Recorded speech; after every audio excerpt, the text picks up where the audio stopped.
Well, it's the off season. It's that time of the year in paintball when, well, nothing really happens, but also at the same time, a lot happens. Hatch has been researching some planet. This is a whole thing that he's been talking about. Hatch, please, what is this? What's going on with this, buddy? All right.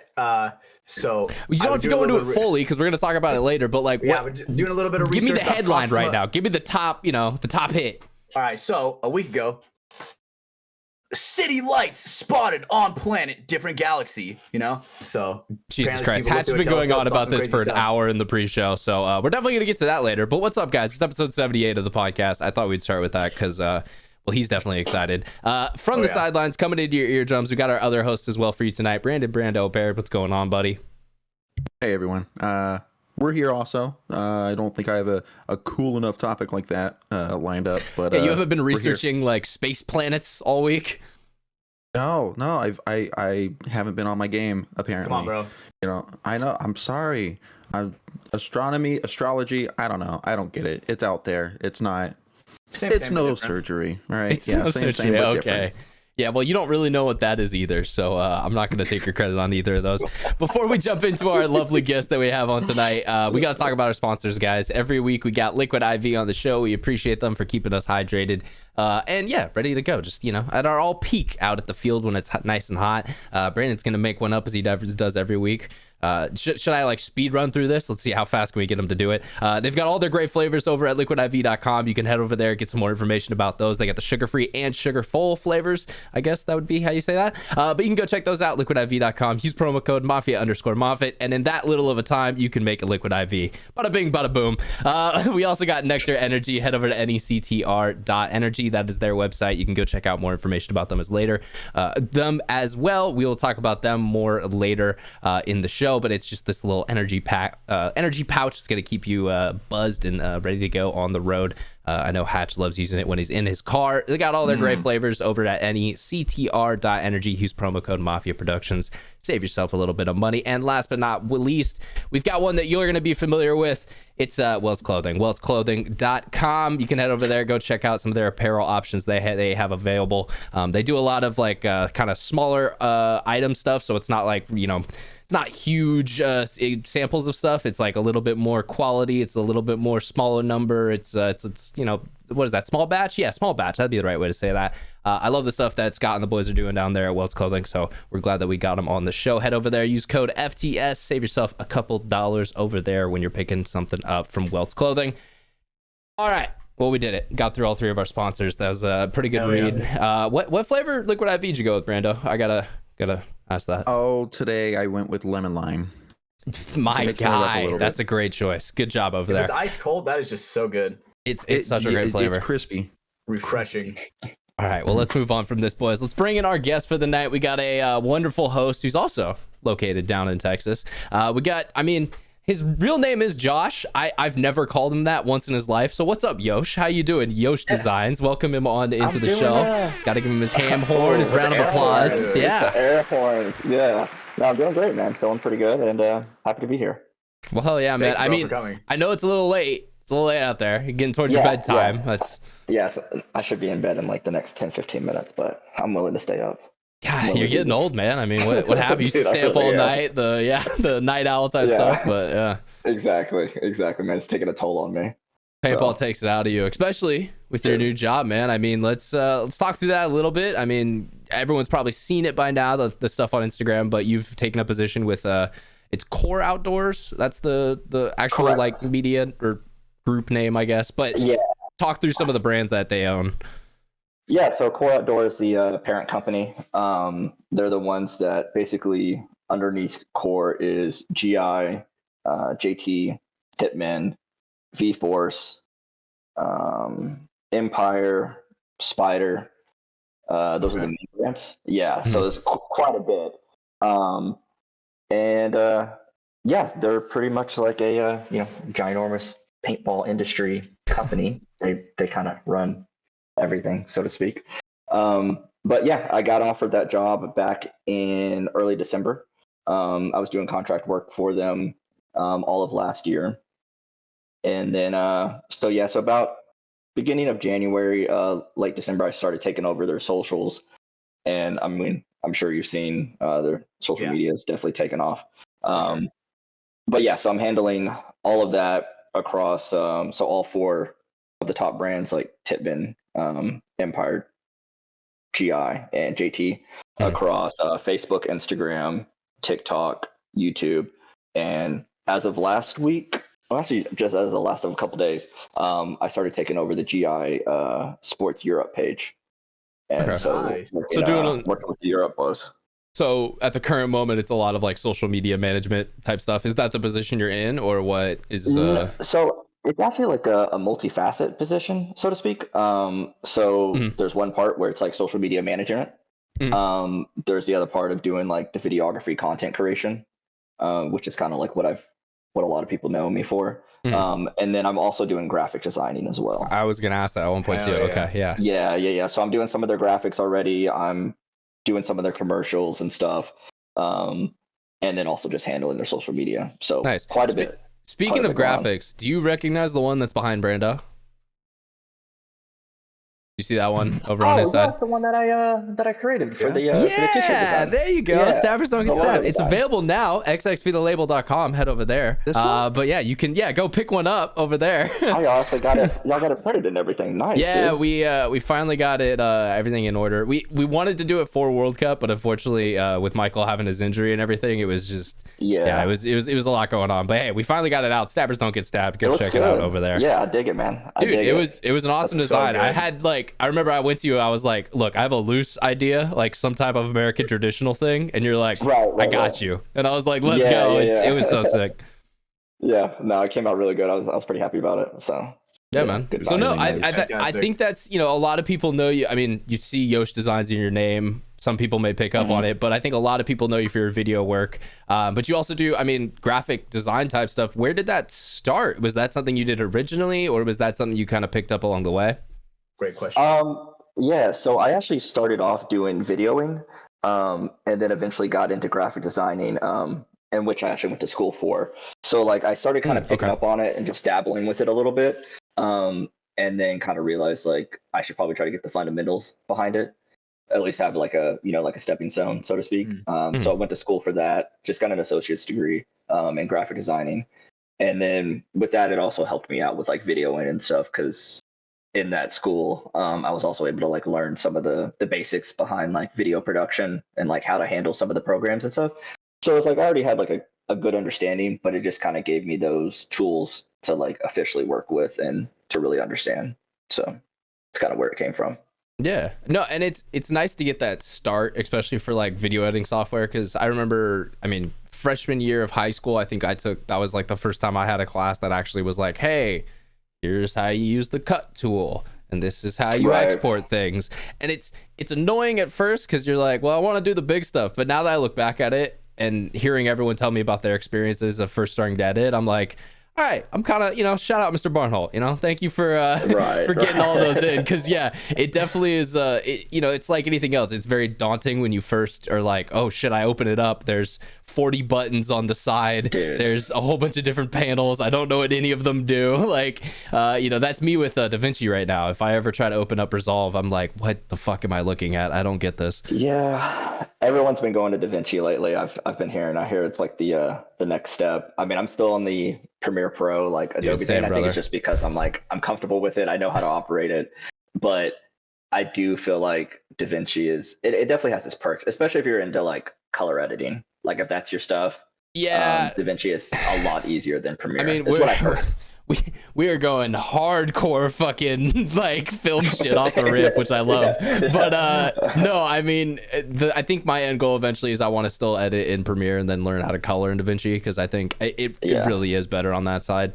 I think it's cool. I think shooting like that is awesome. I think it takes a lot of skill. I wish I had more time to do that, and I commend people like Dylan or Enrique, or I think even Verbal. They all shoot in log, and I'm that's awesome. All my stuff's in log too. I log just because, especially with my camera too, I'm on the GH6. It's a pretty good camera, but it helps me get a little bit more dynamic range too. And so during some of those early morning games when it's you got the bright ass sun and then it's dark ass, shadow, it's you'll lose people, and it helps give you that little bit extra. Yeah, my biggest complaint with it though is that if you don't have the right settings, or like let's just say like your white balance is off, or like your ISO is like a little bit too high or something like that, you're kind of just fucked, right? And so so wait, it makes you have to actually like pay attention to what you're doing when you're shooting. That's oh wow, what is that? That's crazy. No, like it takes a lot more time into it, and I feel like in paintball specifically, there's so much action, there's so many things that are happening, that if I can eliminate one of those processes and not have to worry about like, oh hey, I captured this great footage, but my settings were off, right? And so now that footage is kind of just shit. We're kind of in like the two sides of the camp on this, because I'm also the dude who full manual focuses out there like a fucking madman.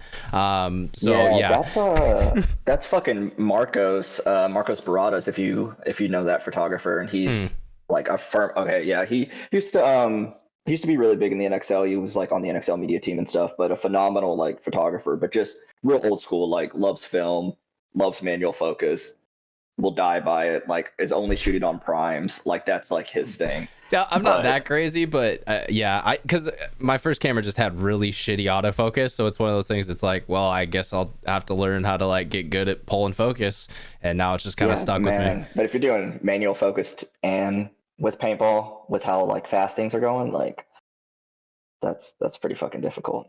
I've got some dope shots for it. I remember there was wow, that's fucking cool, man. There was one, I'll have to like see if I can insert it here on the podcast, but it was I think it was like Texas last year, or maybe it was even the first event. But there was like you could see dude was holding a lane, and so it was really cool because I was behind the dude he was holding in, so I was able to like rack focus from his gun into the dude that like he was trying to hold. So little things like that it allows you to do.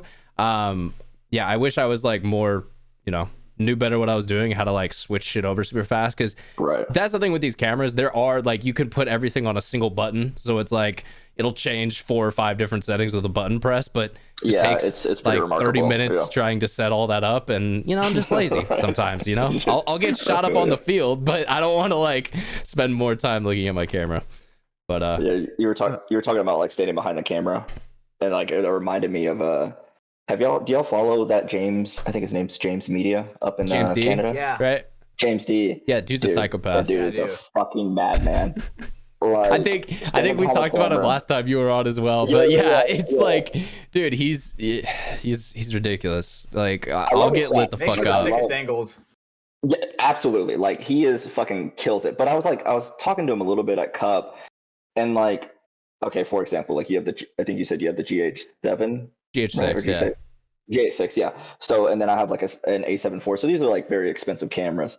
So like I talked to him, and he has like an entry level Canon, like a kit lens, no filter on it, just raw dogging it, and that's the reason why that's the reason why he can get those shots, because he says he can film 120 frames, but he doesn't care about the camera. Like he gives no two shits about it. So he just sets it up, eats the shots, and then just films it. And I'm like, I see that, because it definitely like crazy. I'll let my camera get hit, but there definitely is a part of my heart every time that is like, there's a certain level, better be okay. There's a certain level where I'm like, I'm willing to get the shots, but at the same time, like I'm not just gonna sit there and just eat every single thing that comes through.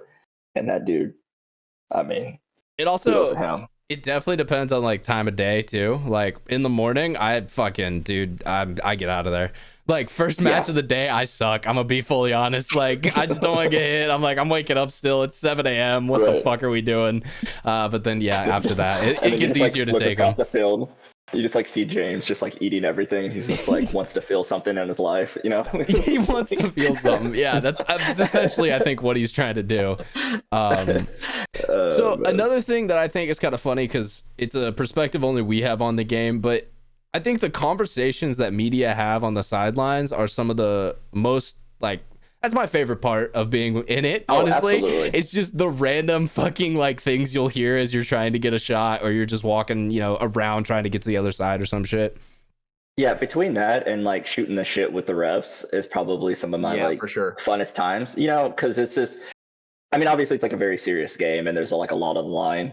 but it's funny because like you'll see someone like, I don't know, like eat shit or something, and you just like whisper something to the ref, and then you're both just like kind of cracking it up at the same time, you know, or with the media person next to you, and you're just like, Yeah. it's supposed to be a really serious moment right here, you know, like these people are trying to like win, and you're just like, huh, this dude sucks.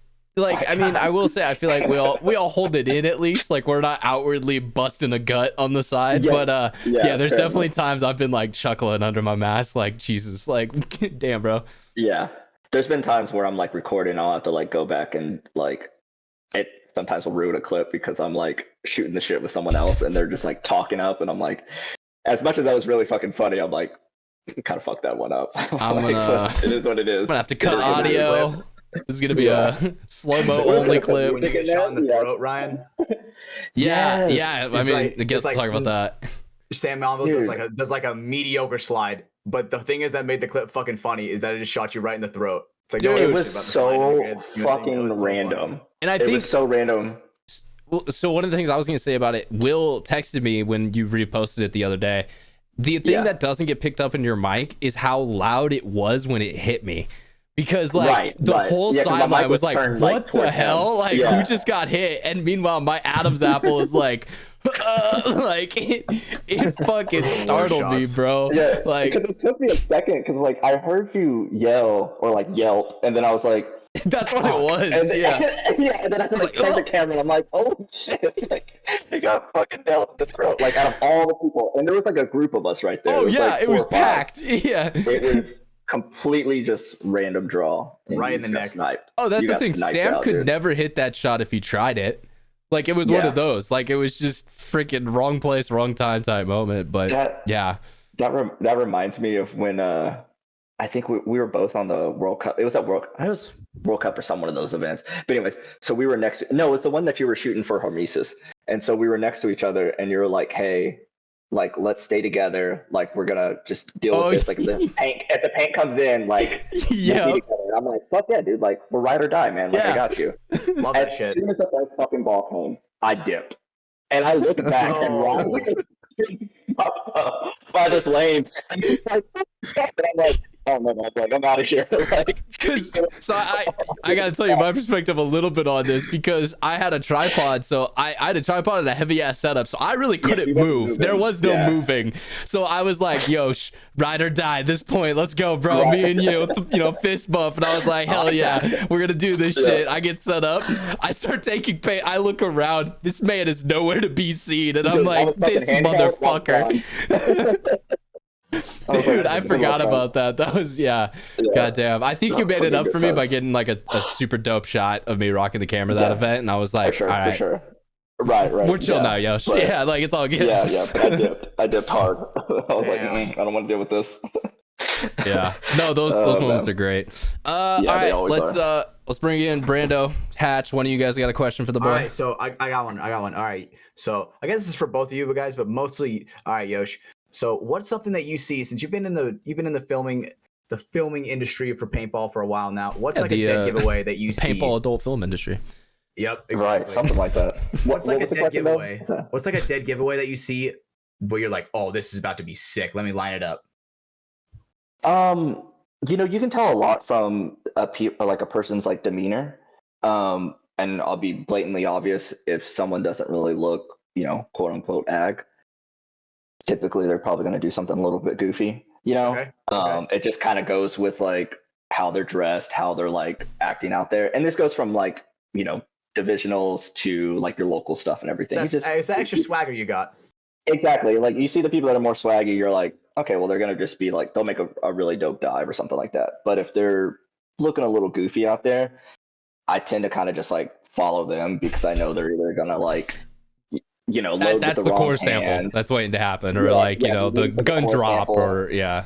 Exactly. So there's that thing. And then it's also just picking up on people's tendencies. So like you'll see a player or two and they kind of start, like maybe you saw them do something goofy at the beginning. And you're just like, all right, well, this is going to be like a continuance. It's not just a one-off type thing. Okay. So it's just Gotcha. picking up on players like tendencies, same way that you would do it like if you're playing. You know what I mean? Like if you're snap Yeah. shooting somebody and you're like, oh, this guy like tends to go, he snaps on the right and then he pops the top right.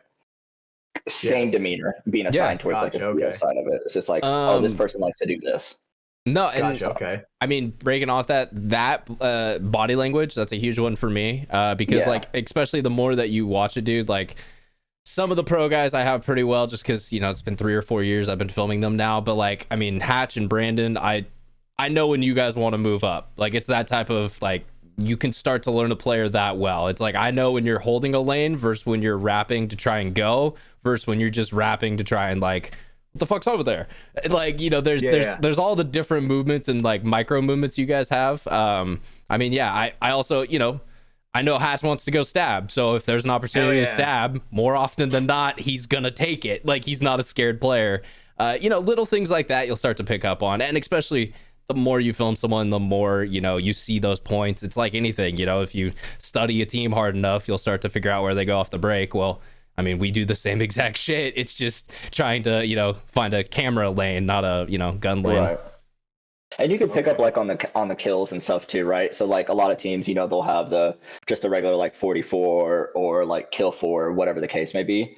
Mm-hmm. And so you can pick up on that to where it's like, all right, hey, if it's 44 and I know there's 1 body left and there's 3 on the other side, I'm just gonna go film this one guy because these people are probably going to go run and try to stick them, right? Like something's going to happen. It's either going to be the blood's a flag, in the water and the sharks are flowing. Yeah, it's going to be a towel or, something just violent. Something crazy, right? Yeah. So you just kind of like catch that and then you're like, all right, well, let me go set this up really quickly. Yeah. Okay. So it's on the situation.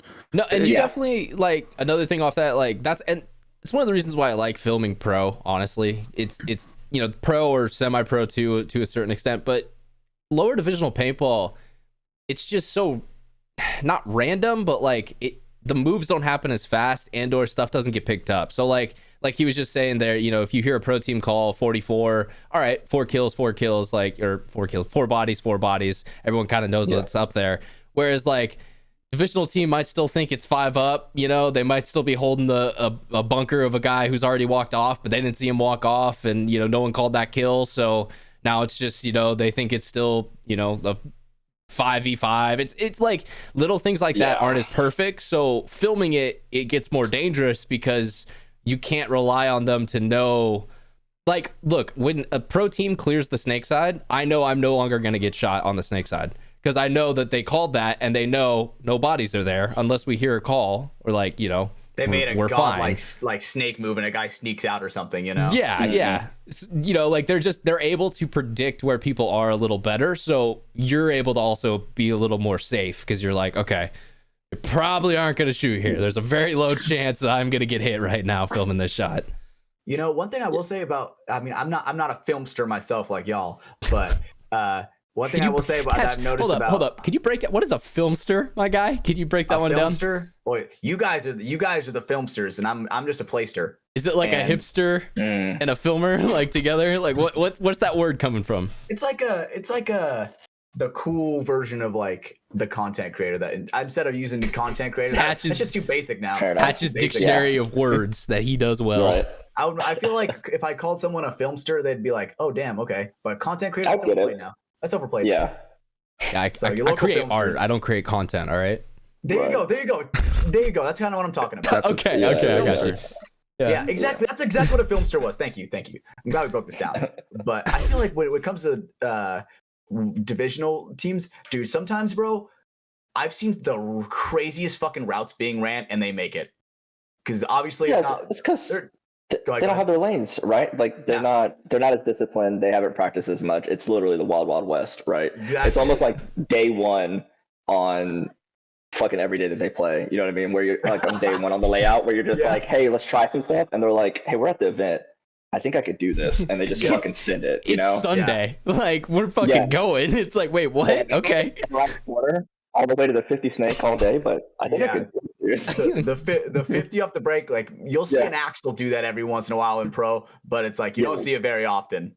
Dude, speaking of that, fucking Axel being picked up by X Factor. Yeah, man, dude, like, it's gonna be nasty over there. Him, Fuzzy, Billy, like that's a dynamic snake. That's a dynamic snake. But the thing is Axel going to be at Play Cup, or is he going to play?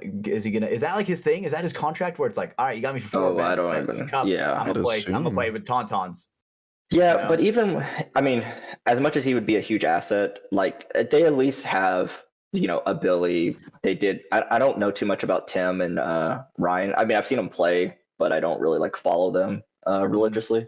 But I know that they're good Snake guys. So I mean, like, I feel like they have backups, in the event that Axel goes back to Tauntauns for Cup. So and plus they picked up the guy from the Killers. That's what I'm saying, Ryan. Yeah, Ryan Yeah, Hoskins. Ryan. Right? Yeah. Yeah, he's pretty solid. His name. He's a Yeah, me really neither. good player. Yeah, he is. He's a very good player for sure. He's very I think, fundamentally though, sound. Yeah, I think though it's like I wonder though how much playing time he's actually going to get, because when you look at, like, let's take Tom Guest for example, right? Phenomenal player, plays for Ironman now. Didn't play too much because he's like a newer player, because like X Factor kind of rolls with that that core steady Texans. five, that core Texas like players, right? So you have the Colt, you'll have Fuzzy, Meter, TJ, and then Billy. Yeah. So yeah, and then obviously Billy will switch with Axel as much as possible, but like outside of that, but gonna be kind of hard to break it into, right? And now they don't have LJ. Sit Billy. I mean, I don't feel like Billy will sit, but I think it would be like a good 1-2 punch, because For sure. Billy's getting up there. I know his knees are hurting.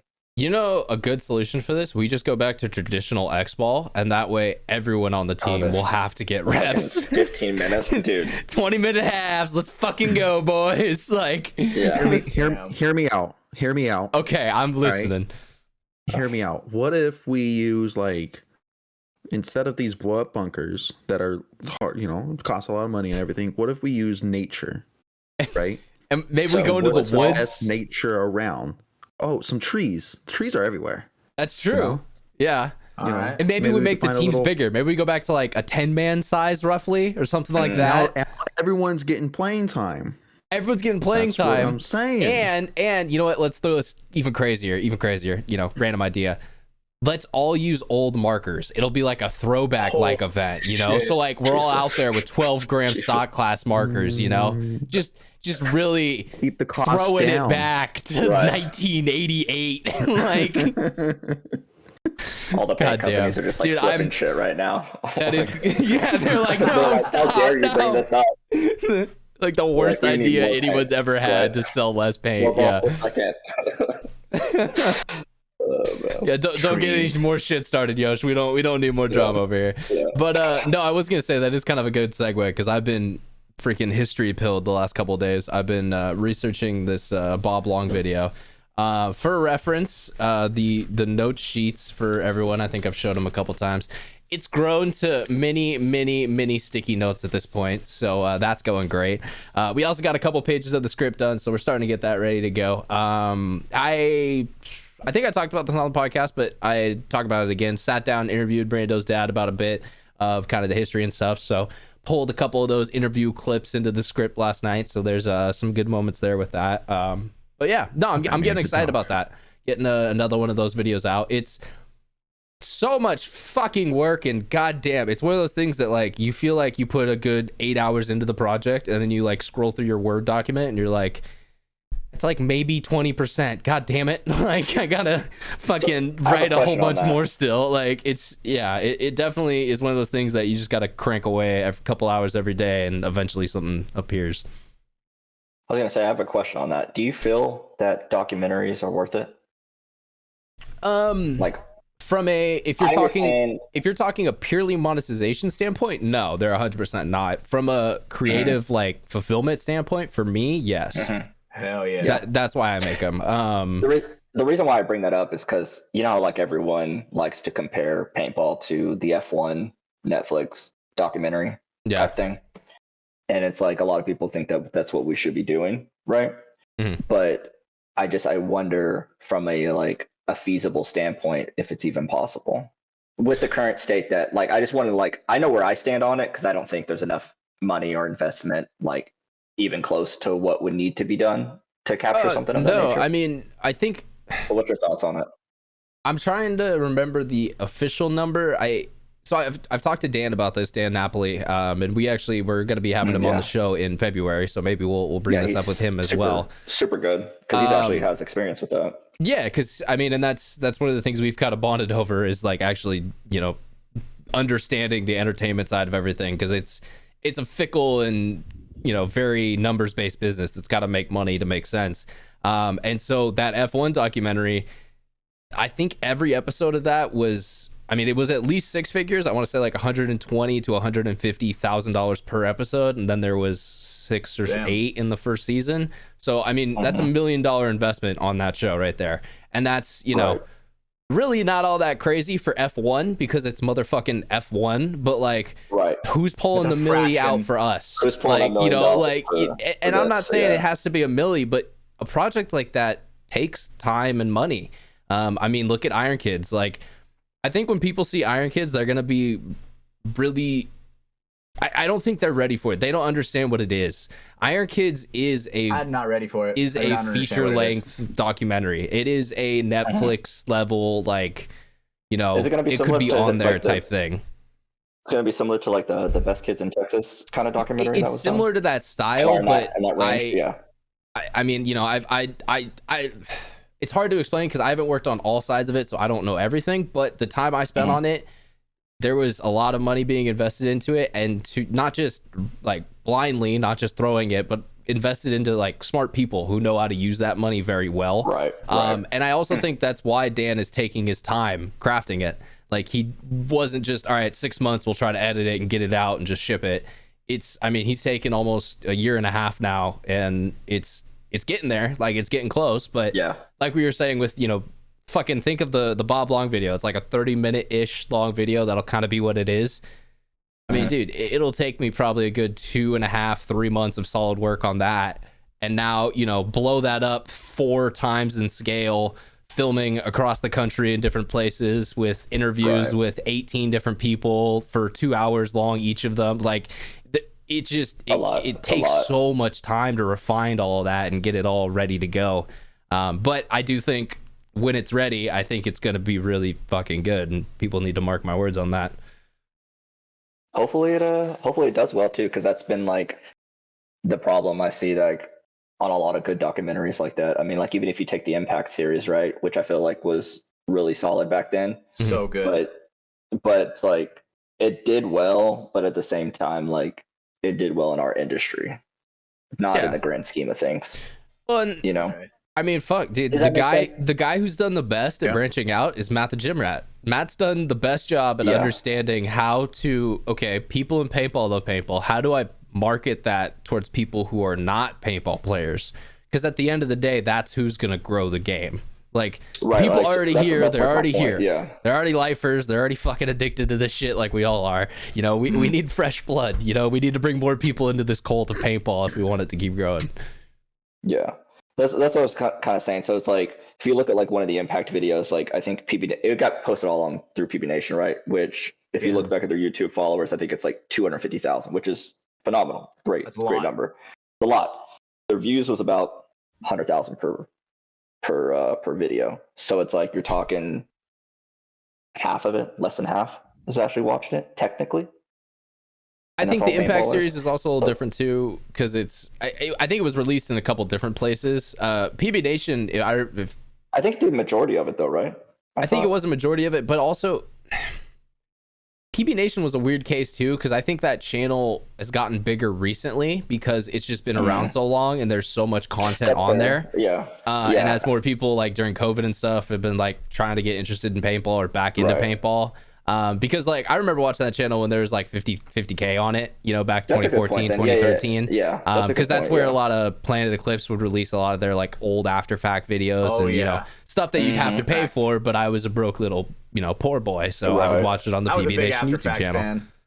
Yeah, that's a very good point. But it was just something that I was just like thinking about because it seems to be brought up quite a bit in the industry. Just why aren't we doing something like this? Like, this is where it should be. This is how we should be filming things, from a documentary, so to speak, side of it to try to get like more exposure. Because, obviously that's the ongoing battle that we're at is like, where do we go with it?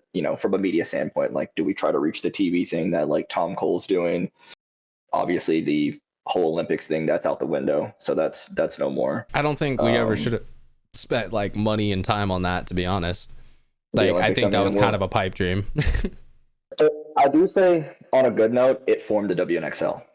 That's true. And I think that's cool. So like if we had to take like one part out of it, at least we got the WNXL, and I think that's like a really good part of paintball now because it gives like an opportunity for women to like play on equal grounds. And that's really neat. This is something I've had the conversation with Hatch about all the time is like, look, you want to market paintball? Okay, a league of all women who are badasses who play paintball, that's a lot easier to market. Like it just, that's just the truth. Like it is what it is. So it's a good tool to have, and it's good that, you know, it's something that helps out the league, but also they get an opportunity to, you know, just all right, play against each other, you know, who's the best out of us. And plus, I've definitely noticed a spike in how many, just in general, women are playing paintball, just in general, right? I think so. I think the WNXL definitely played with that. Yeah. And go ahead. Sorry, I didn't mean to interrupt. No, I remember this clip. It was, I forgot what event it was, but it was Jen Folk, and she was like, I see you out there. Like, I see all you little girls out there like that are gonna like that think this is cool and all that. I thought that clip, no joke, was so inspiring. I was like, holy shit. If I was like a kid and I saw like Ollie Lang do that, and I was like, yo, you guys are gonna be great one day. Right. That is so inspiring. Those are the clips that always go like that. I think that I wish that we would do more of. Like, I don't get me wrong, I love the action. I think pros are awesome. Like all that stuff is cool. Kind of just like another day though. But like when you get the opportunity to film, like, you know, like a woman like playing, or like the youth video that I did with that little Cooper kid, he's the one with the colored hair and stuff. Yeah.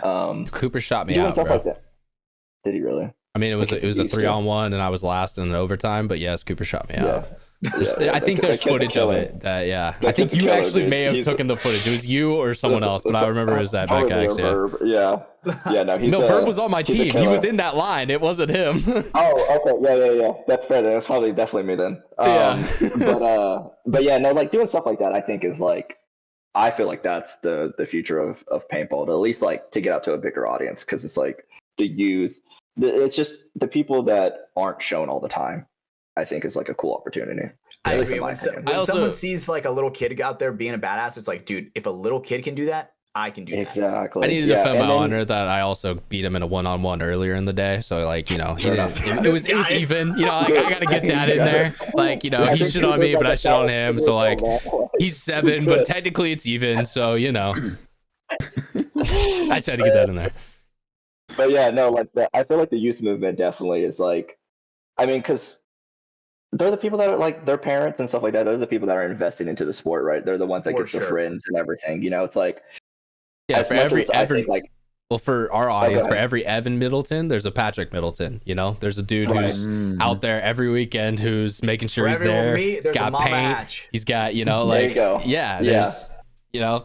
So especially with the kids side, it's even more important. I feel like, because they, you know, they can't drive to the field. They need someone to get them there, and you know, shit like that becomes. You know, even more important. I mean, and it's something that everybody can relate to, right? Because we were all there, like at one time. Yeah. For sure. I remember begging my mom to go to the field on Sunday, right? And she's like, "All right, I'll pick up at 4," right? And obviously that's people fiddle out at like back 1. In the day. You know what I'm saying? People fiddle out at like 1. Yeah.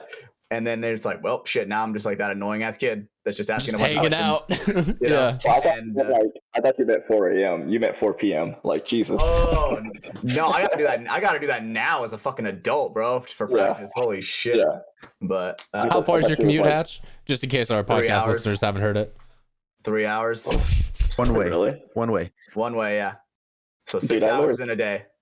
I live an hour away from Fit, and then like 15 minutes away from Giant. Damn. Yeah. Nice as hell. I mean, I have a local field that's in Lemoore, and that's like 45-50 minutes, like hour with traffic. But that's where I went. Eventually I was like, you know what, I want to seek that next level of competition, so you know, gotta drive 3 hours to find it.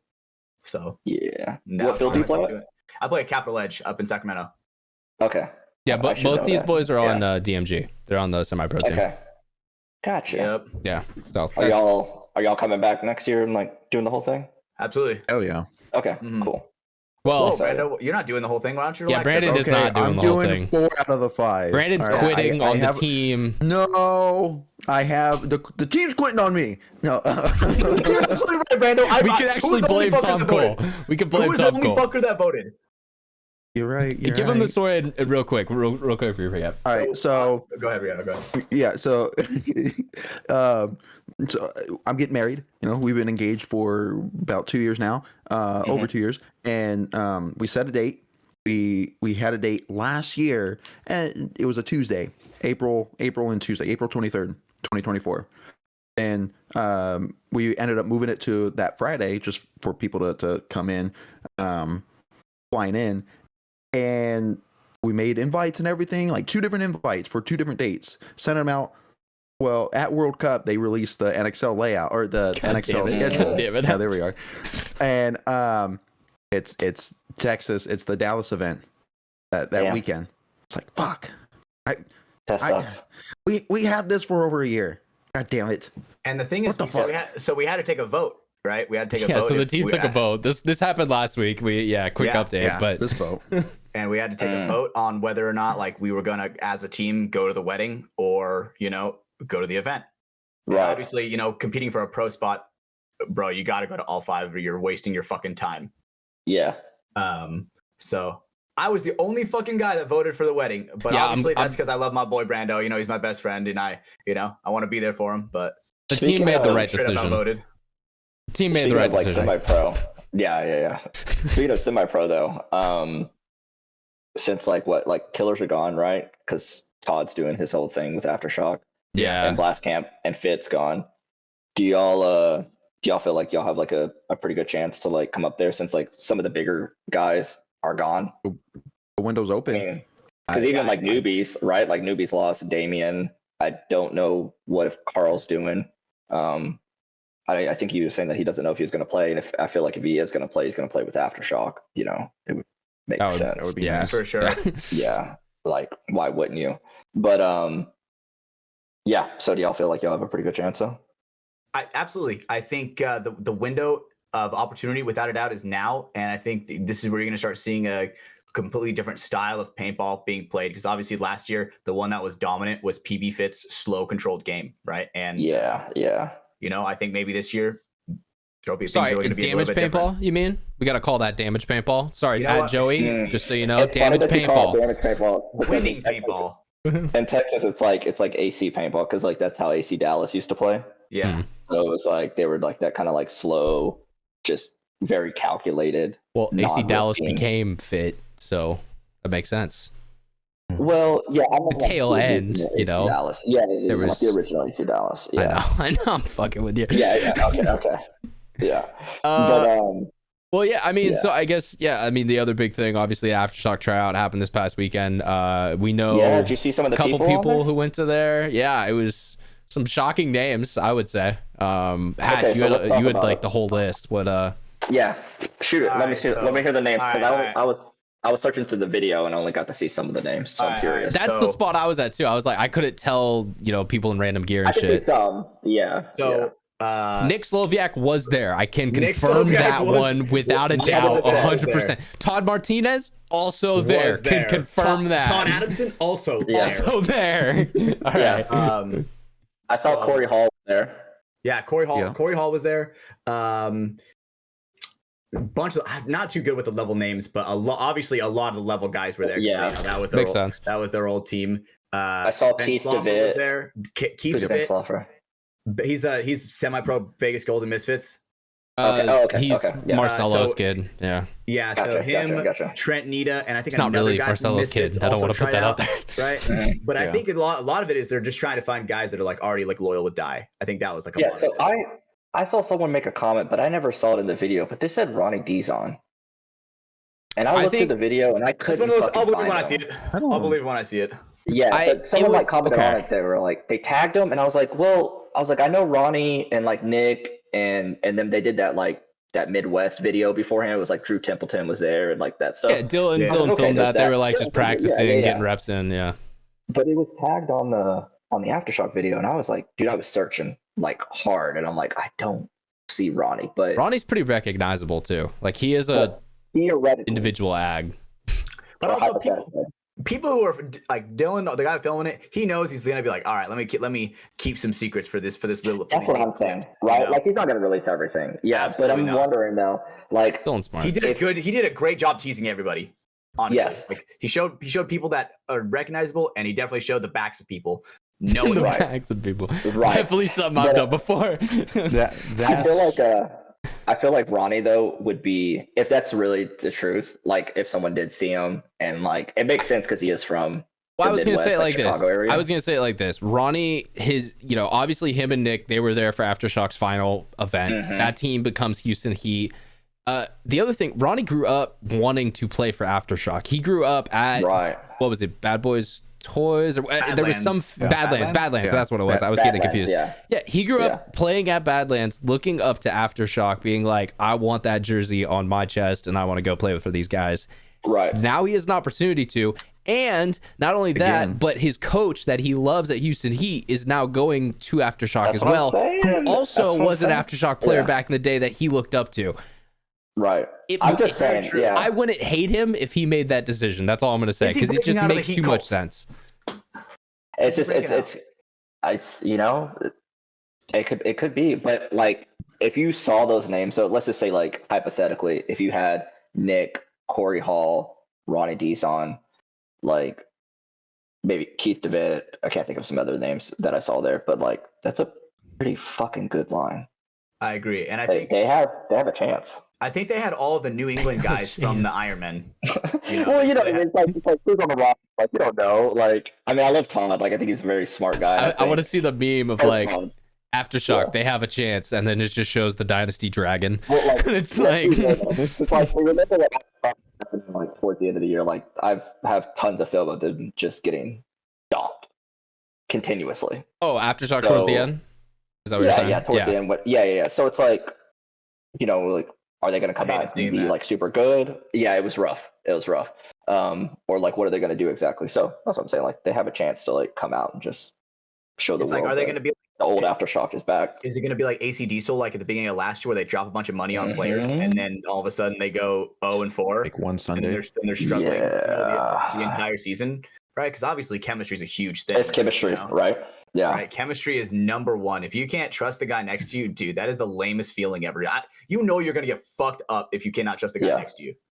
Well, not just that, like you got to buy into the program, right? So it's Yep. like whatever Todd Martinez is saying, it's like you have to buy into it and you have to be level headed, because I think that was one of the problems with AC Diesel was like you had a lot of the people that got pulled in were like the heavy hitters for their teams, right? So it's like J-Rab's like, this is my way or the highway. Mouse is like, hey, this is how we should be doing things. Spica was pretty level headed for the most part, but you have everyone kind of like saying their own thing. Even A-Rod, it's just like, hey, this is how we should be doing it. And then it's all just butting heads, and Yeah, no one's well, really like listening.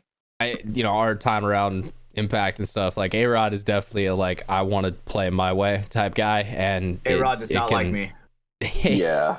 Yeah. Well, J-Rad's the same way. So it's like, and J-Rad, it makes sense because that dude is, super knowledgeable. Obviously, has the wins behind him to like show that.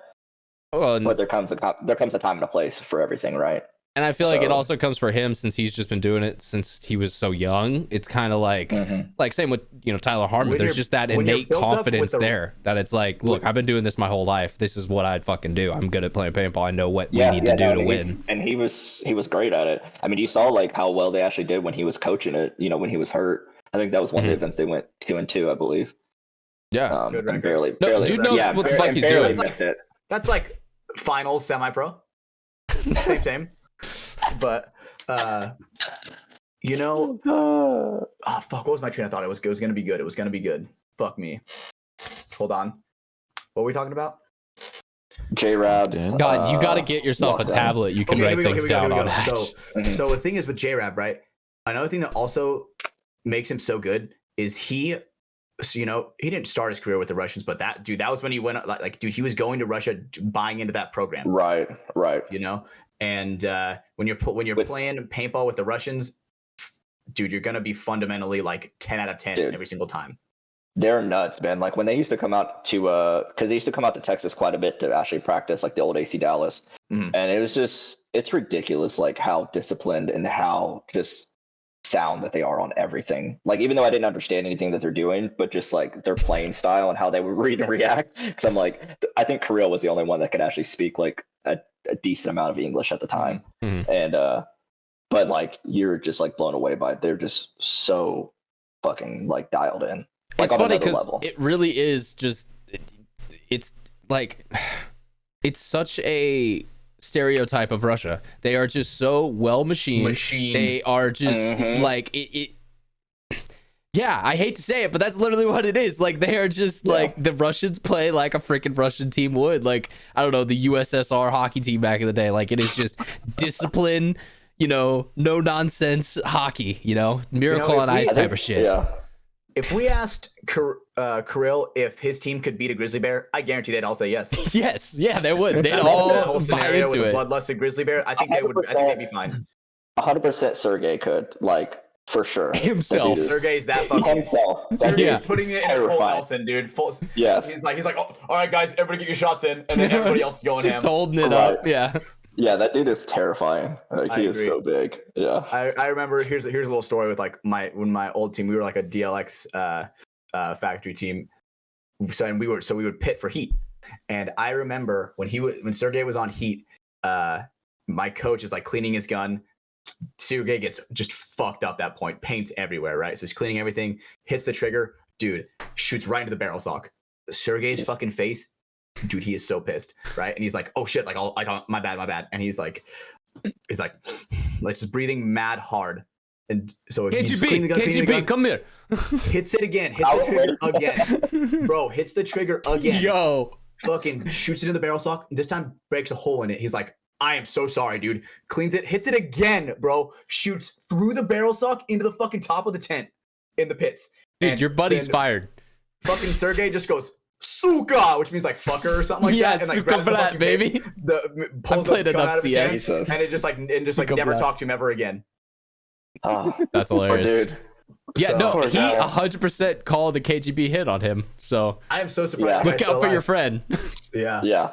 Yeah, I could never be like in the pits like doing that because like I've been in there like here and there, like obviously filming and stuff, but like just like seeing like what some of the like pit crew goes through, I'm like, So question. Yeah, dude, we take care of Impact. Me and Brando, we take care of Impact. So Yeah, these boys, yeah. it's these like, boys grinding there. Kudos to you, dude. Question, Yosh. So I don't know how to bring this up, but we've talked about it the last couple of weeks. We've talked about Tyler Harmon's intense eyes in the pits.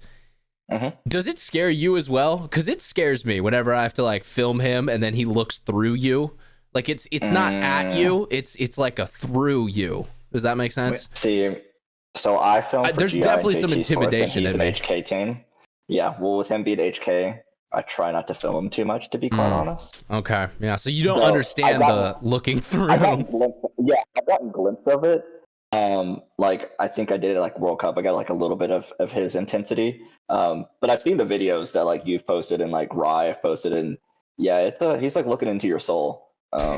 It's is, terrifying to film, bro. It's pretty scary. I Yeah. love doing it, and fucker, like you wanna this is win. not any hate towards Tyler, because like, dude, it's raw. It's not, he's not putting that on. That's just his fucking like motivation and determination. But, whew, goddamn, if you're not ready for you it, can tell he wants it more than a lot of the other people. You can tell. Oh, 100%. Yeah. And Yeah, I don't know. There's like too many other pro players that I could think of off the top of my head that have that level of intensity. No, like, there are a lot of all people the that time. talk. There are not a lot of people all the that time. just talk. I will Yeah. say, funnily enough, I think honestly Greenspan will pull it out at times. Now, don't get me wrong. A lot of the time he's jovial. He's shooting the shit. He's that guy. But when shit gets tight, he has that in him still, and I think he had a lot more of that in him when he was a younger 20-year-old, and all that.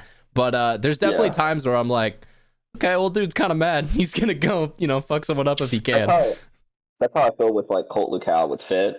For sure. Like, yeah, his that guy speeches for and Fit. everything, right?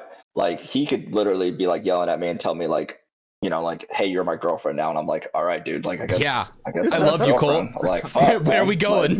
Like, I didn't realize this was happening right now, but we're in a relationship. We're like, Should I update my Facebook? Like, yeah. Do you want to go ahead and do it, or should I? Like, how are we doing this? But yeah, no, that dude's pretty intense with his speeches as well. Dude, I love Like, Cole. They get me hyped. Yeah, he's a good guy. He's a very solid dude. I feel like every team has like that one guy. Yeah, And I think they should. Yeah, you don't, Got to, You're I probably feel not like. winning. You're probably not winning Right. straight up. right. And there's a lot been in the game a lot of time. there's a lot of people who talk, right, and who will try to like fake that gaze of like passion. Yeah. I feel like that's one thing that a lot of people don't talk about, and a lot of people just won't get called out for, But obviously, Oh, I mean, when it comes down to it, filming a You won't huddle, do- I can 100% tell between a dude who's yapping and a dude who's actually like fucking talking his shit. Yeah, Like, 'cause you can see can the rest feel of the team, like, emotion. they're buying in or not. Right, yeah. Mhm. Like the 'Cause, rest of yeah, the team is either everyone's- like truly I've- listening or they're not. Yeah, I definitely have the footage of dudes who are like, we're gonna fuck them up. Yeah, fuck yeah, let's go, boys. And it's just like, you could tell no one's bought in. And then there's the footage of like Ollie at World Cup, like literally crying Yep. in front of people. I guarantee you, everyone around that huddle was ready to fucking die for him, because I was like, I'm ready. Let's give me a marker, put me in, like, let's go. Right. Did he did he play at Cup at all? That was last year's, not this past one, Yeah, but the but year I'm saying, before. like this past one though, did he get to play at all? I don't think he did. No. I feel like he suited up in Dynasty's pits, Yeah, but obviously he didn't have to put- dressed. never put Yeah, he pods on. dressed. yeah. I don't think I he just ever don't put remember pods on him his back. playing. Yeah, Okay, yeah. because there would have That's been what I mad thought, footage 'cause of that. That's true. That's true. Yeah, and I didn't was see a filming him- 1,000 reels of it, so Yeah, because everything that I was filming of him was like in the pits, and like it was cool and stuff like that. But yeah, it would have been neat to kind of see him out there again. And I like what you were saying, Yosh, like buying into the system. Brando, I know you were there definitely for it. For our Greenville Growl game, dude, when we were getting fucking skunked, and I'm like, all right, Yeah. boys, how fucking crazy would it be if we came back? And then all of a sudden we get 1 point, then 2 points, then 3 And the points, momentum, man. then it's fucking tie game, and it's like, Yeah, holy fuck, it's like everybody started believing in the system right there. And, I just remember Hatch yelling "Imagine" a fuck ton of times. yeah, imagine, And it was 'Cause, just like, dude, getting I was like- louder and louder every point. I was 'Cause, like, dude, yo. Dude, those guys, dude, the noose was getting fucking tighter. They were getting winded and they were getting tired. Yeah. The noose was getting. Yeah. Well, we were and not dude, tired. You guys started bonus balling the shit out of them, and like, I don't blame you. I would Man. too, but like, yeah. dude, there was a point I had 2 of you guys were letting this dude have it as he was walking off. I think it's in one of my reels from the event, but yeah, that game got spicy. Shout out to the ref, but refs weren't talking any shit. That was like, what was that? The That's all Vulcan I asked field. for. That was the one That's that all was I like asked Yeah. the like for the. It wasn't the Lone Wolf field. The Lone Wolf field was fucking. Dude, God they damn. were fucking me up, Don't bro. They sneeze were too hard on that fucking me field. up. I think speaking of the Lone Wolf Field, I was talking to like the head ref because he was from the EU, but he was saying like that he's kind of done with all this. So I don't even know if he's coming back next year. Well, and I they think might have. I don't even think he could talk to a lot of his refs because it was like mostly Latin guys, and like you just said, he was there a was- European, and like it was. Yeah, there There was was just him. so and many then one problems other- going on. Yeah, there was one other European dude that was also like somewhat of a head ref, like over there. Did not like me. But- Dorito guy did not like me for sure. Yeah, I who remember. does the one with the cowboy hat. What's up? Was it the one with the cowboy hat? You're I thinking don't of think so. so you're talking about the Lone Wolf field, correct, Yosh? Yeah, Yeah, the guy Hatch. with the You're cowboy hat thinking. with the JT Pro Flex. So I know who you're talking about. Oh, Hatch, you know what? I think you're thinking right, of a Ryan. dude I think from you're a right. different field. So there was think another you're right. European guy who you're gave talking Hatch a about- pretty bullshit. Yeah. Yeah. You're talking about over on the infamous field. Yes, because yes, no, yeah, it was infamous. It was infamous because Yeah. with the way Vulcan, how they maybe? with, I don't know. with I'm not the sure. Infamous. W and XL, most of the infamous, yeah. semi-pro teams had to go play on the infamous Yeah. field for majority. Yeah, I know what you're talking about. Yeah, because those guys were they weren't head refs, but like from the EU. But I know who you're talking about. Yeah, they had some like they were like Scottish or not Scottish, but they were UK or something. something Like with that. an accent. Something with an accent. Yeah, but I know what you're Something talking with about. Something that's European. not fucking American. Ain't fucking right. You know what I mean? Hell yeah. Yeah. Yeah. So I think like they're gonna switch up a little bit. How do you 'cause feel I think about they were illegal just kinda immigrants, tired of Yosh? it. You know, Oh you're my down there in God. Texas. Let's just jump right into that.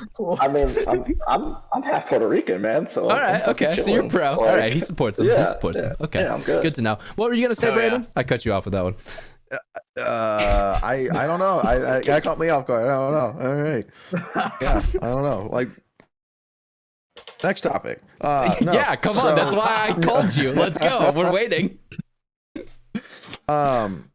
So like what's gonna happen if he says he's done.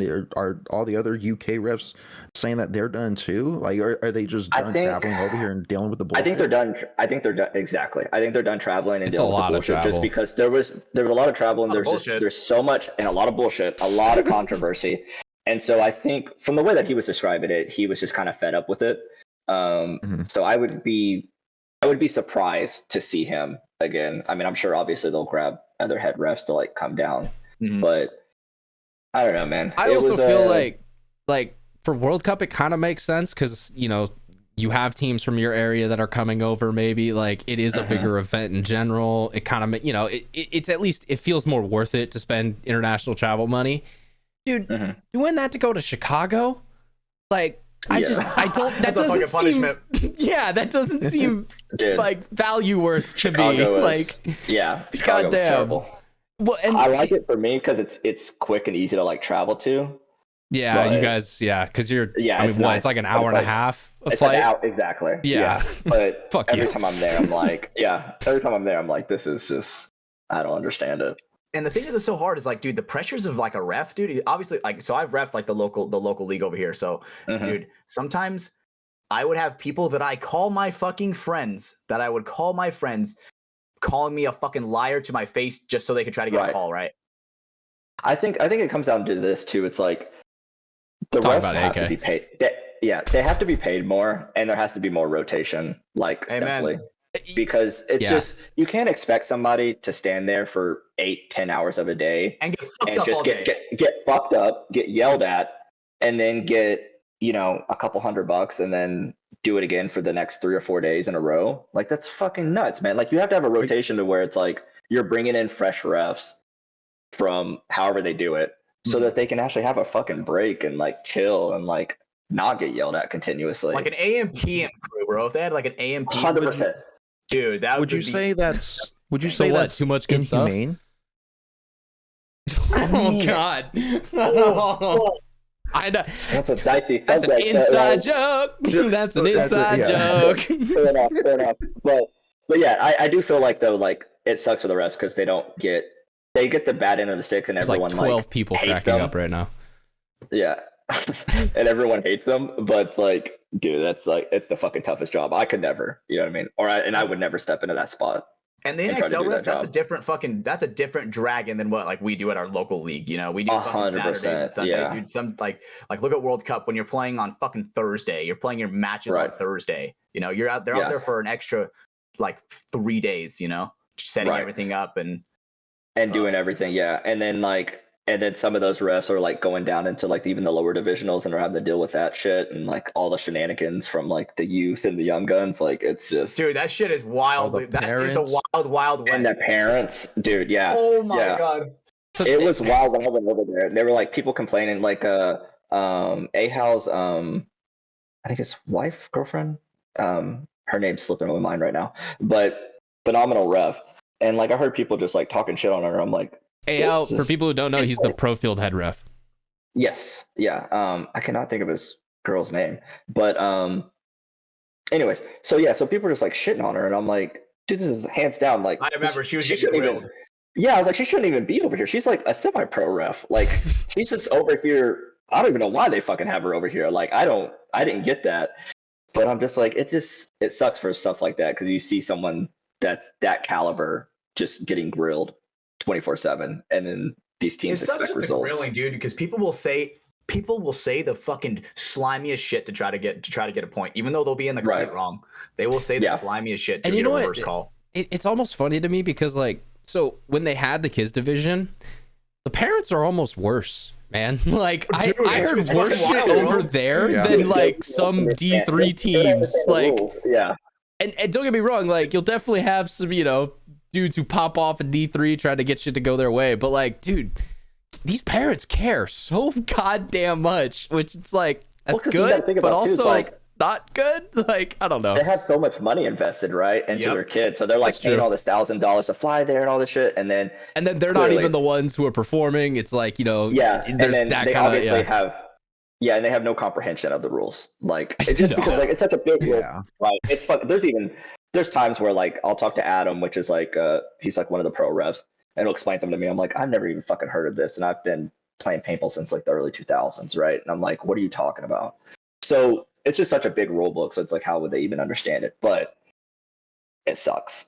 So that's why I feel like, more money, rotation, it would help everybody across the board, especially at least if we took that in consideration for the upper division, semi-pro. I think the pro refs are pretty good for the most part. I think they do pretty good. They seem to take care of them for sure. Yeah. Well, I think they're doing that's the premier of the premier, right? Those guys are right. determining the game of like the best of the best. Which is what you would think that would be shared among the semi-pro, but it doesn't. Definitely is not even close. There is a. It seems like a huge decline. Yes, and that's one thing. That's one thing that I heard. Like, so when obviously DMG got relegated, and we got the scraps of that crew, right? You know what I'm saying? Our boy Marv, he was saying, he's like, dude, what are some of these fucking calls? This is like, he's like, dude, on the pro field, that shit would not fly, Yeah. And things that are deciding our matches, right? Like overshooting, little things like that, where it's like, bro, right, that is weak sauce. Well, and I find that funny at times because I don't know how they break it up anymore. I know for a while they were doing it where the divisional refs would come in, but for the finals that are held on the center stage, I know at least for the semi-pro and WNXL set, they have the pro refs come out for that.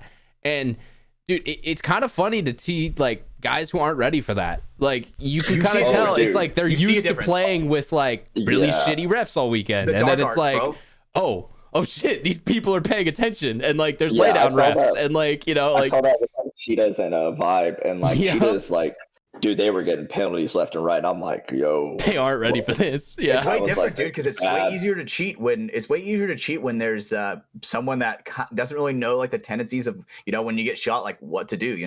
Someone not a foreseer of the dark arts, if you get what I'm saying, right? Yeah. I obviously know when I see a guy flinch and switch hands, I'm gonna go check his ass. He's a little. What's also like the game changer though is how like like on the pro field they actually have them up on the staff lane now. Yeah, where you can oversee. So good. I love that. Dude, they need to implement that. Well, not only do they need to implement that on both sides of the pro field because obviously the same shit that happens on the SIG side happens on the D side. Yeah. But if they did that in the semi-pro, like it would help so much. You can see everything. It would be so much harder to like cheat or like to try to maybe get away with a hit or something like that. And then they all have fucking walkie-talkies, so it's just like he sees everything and just walkie-talkies it, and then the incline in general would help so much on like loader hits, like for penalties, right? How many times do you see a guy where he gets like nicked right on the top, and the guy obviously has no idea, and then they'll be winning the point. A ref will come over, throw the minor, and then the other team just comes and claps them. Right? It's like, oh my god, bro. It's like that should not have been a penalty, but it's like obviously, they don't see it, but eventually when a ref comes and sees it, it's gonna be a penalty. And that makes sense. It's also one of those things. It's kind of like it's a fine line too, because I also do 100%. I have a shot in my head right now where Mikey's running out to the corner, gets shot in his pod pack, and just fucking doesn't flinch, just sends it and just plays on like nothing happened. So that's also happening.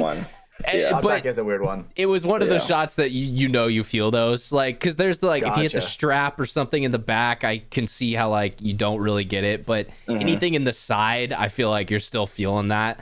But same thing, like that's also happening out there. So it's like, you have the guys who have no clue that there's a shot on their hopper, but you have the dudes who do and are trying to play that gray as hard as they can. So and that's what I'm saying. Reffing in general is hard as fuck because it's like you never fully know. We're talking about Mikey Arena. Yeah, getting shot. Yeah, dude, that dude got some. He's a dirty ass cheater, bro. Yeah, bro's dirty. So many penalties that cut. Yeah, I mean, his gun was in the wrong setting. Like he was just like getting hot, like getting shot. His gun was in the wrong setting. There's a cup. I have video footage of it. Okay. And it's on the infamous field. Yeah.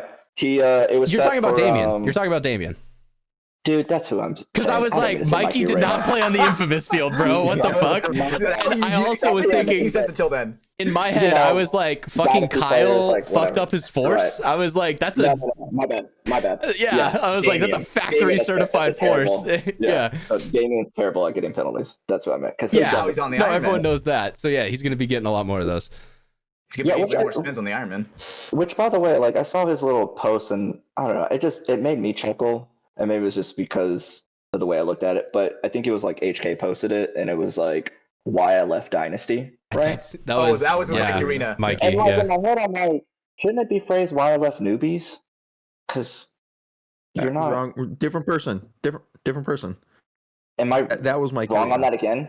That was Mikey Yes. Arena. God, see, look, I'm fucking up left and right. dude. Yo, I love you, dog, but you're like Yeah. you're kind of face retarded, dude. Like I love you, but Jesus Christ, man. No, let me tell you, they And were the thing filming is for that Mikey on Arena. that post too. Yeah, you were about to be like, well, that makes no sense, and it's Like, like, newbies, like, who is this Yeah. dude? And people just been like, yeah, shut the HK is fuck up. also posting about a die player. That makes a lot of Dude, sense. 100%. Those Yeah. photos, bro, of Mikey Arena with the HK gear, bro, that shit reminded me of when, like, you see those kids like, Mom, take a sick picture of me in my new gear, bro. That shit looked exactly the same. Gave off the same vibe, Like bro. first day of school vibes, like you got your Miss. new backpack. Mom, film this. Like same vibe, bro.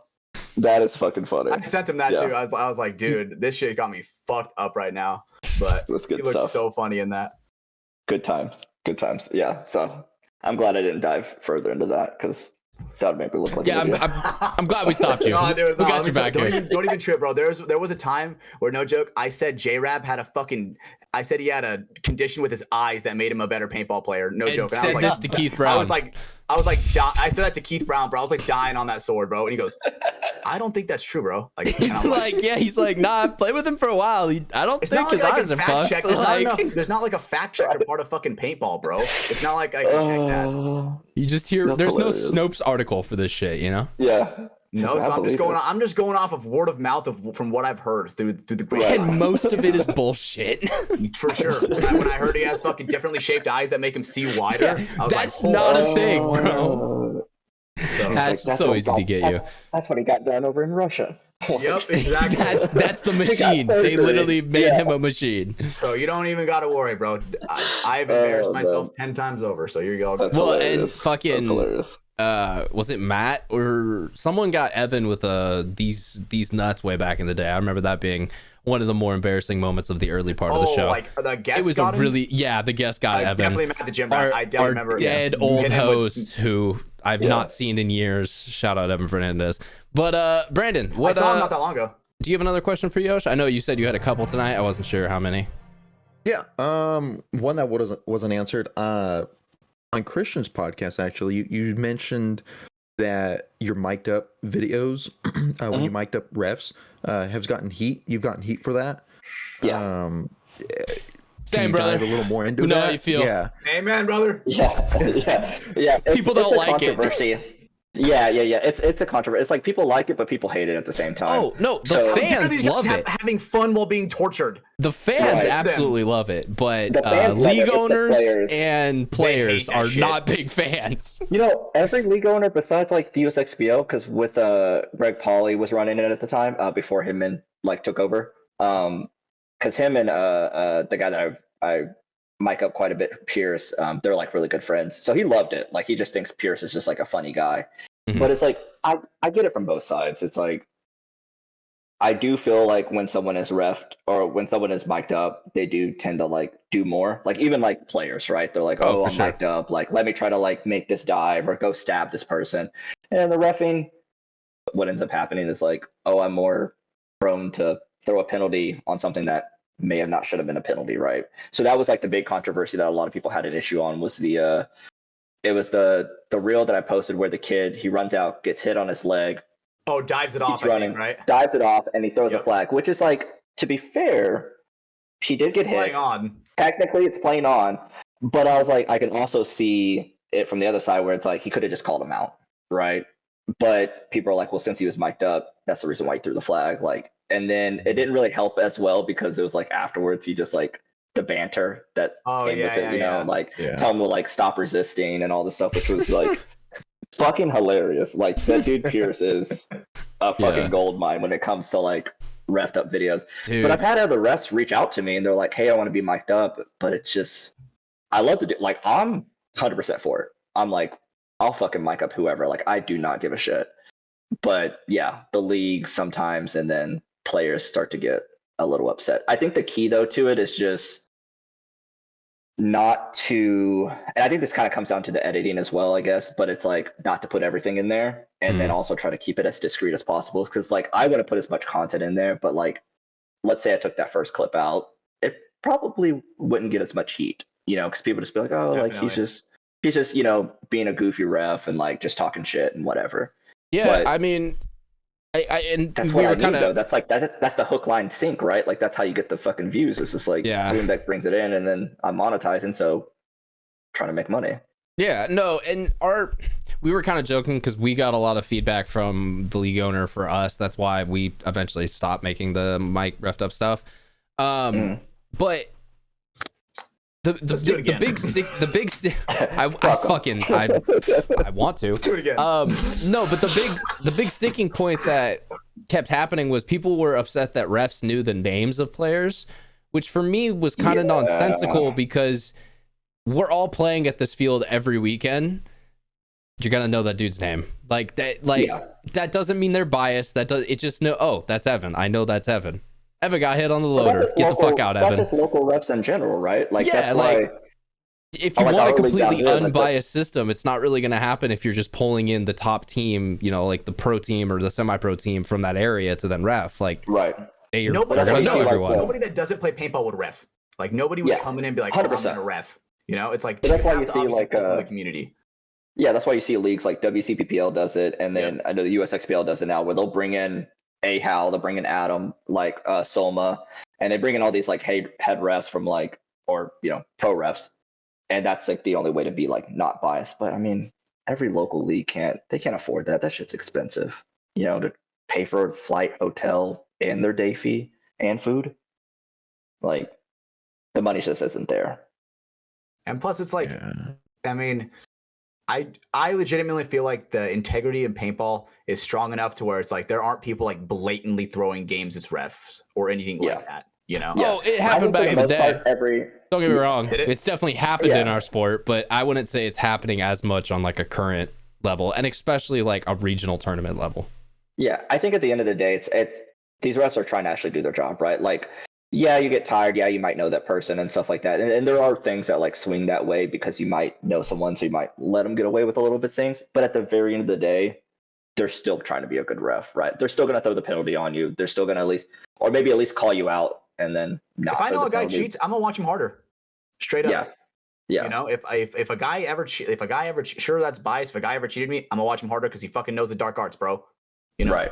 Why would I not keep track on Voldemort, bro? He's fucking running amok. Yeah. And then to be fair, like who doesn't want to throw a gross penalty? I mean, I know I would. Like, I want to fucking throw a gross. Dude, there have been times where I'm like, dude, you are a sneaky snake, and then I fucking throw. Like, I want to throw a gross. I want to take your ID. I want to fucking cut it in front of you and make you go pay for another one. Like, you're out of here. Like, don't ever step on my field again. Yeah. Like, I want that like authority. I try to get head refs to do that. I think you're a little power hungry there, Yosh. What the fuck, bro? I've talked to some pro refs. I'm like, personally, I would have thrown a gross major on that guy. I would have. I'm like, I don't know. I'm just saying stuff. Like, don't listen to me. I don't know what I'm talking about. Is there a way I can pull all 5 bodies on the point? Is that physically possible? Can we do that? Are we trying to go home early? Or like, what's the deal here, right? Like, more penalties, we all get to go home quicker. Good day. Very true. Very true. And it makes like content, Especially because it's like when I throw a red in obviously the game's fucking getting swept at that point, right? Right. It's like, all right, a couple more of those, dude. We're through prelims. You know what I'm saying? A team that's 0-3, you're like, listen, I'm trying to help you. Like, do you want to spend more money on paint? I mean, look, bro, you have 4 unopened cases. If you don't use those, you could still send them back. All right. So like, let's. Right. The paint truck will still take them. Right. Think smart about this one. God damn. It's fucking hilarious. For sure. I fucking love reffing. Good question, Brando. Hatchety Hatch. We're kind of finishing up our section with Yosh, but do you have anything left for him? All right, Yosh, who are your favorite 3 creators of all time? Doesn't even have to be in paintball. Just like who are some people that inspire you? Of all time. It could be like anybody. Like for me, like I could say like fucking Vanoss or some shit from gaming. Vanoss gaming. God damn. Two of them are paintball, and then one's just like the reason why I got into it. So like, or got into filming. So the 2 in paintball I would say Dylan filmed it, and Fava, just because I feel like their storytelling is on another level, and I inspired to like, I wish I could do some of the stuff that they do, and I feel like they're very under the radar, even to a certain I level. wish I could edit a video as well as Dylan. Yes. Like, and Yeah, people don't realize so how good he is at that skill because they've never tried it themselves.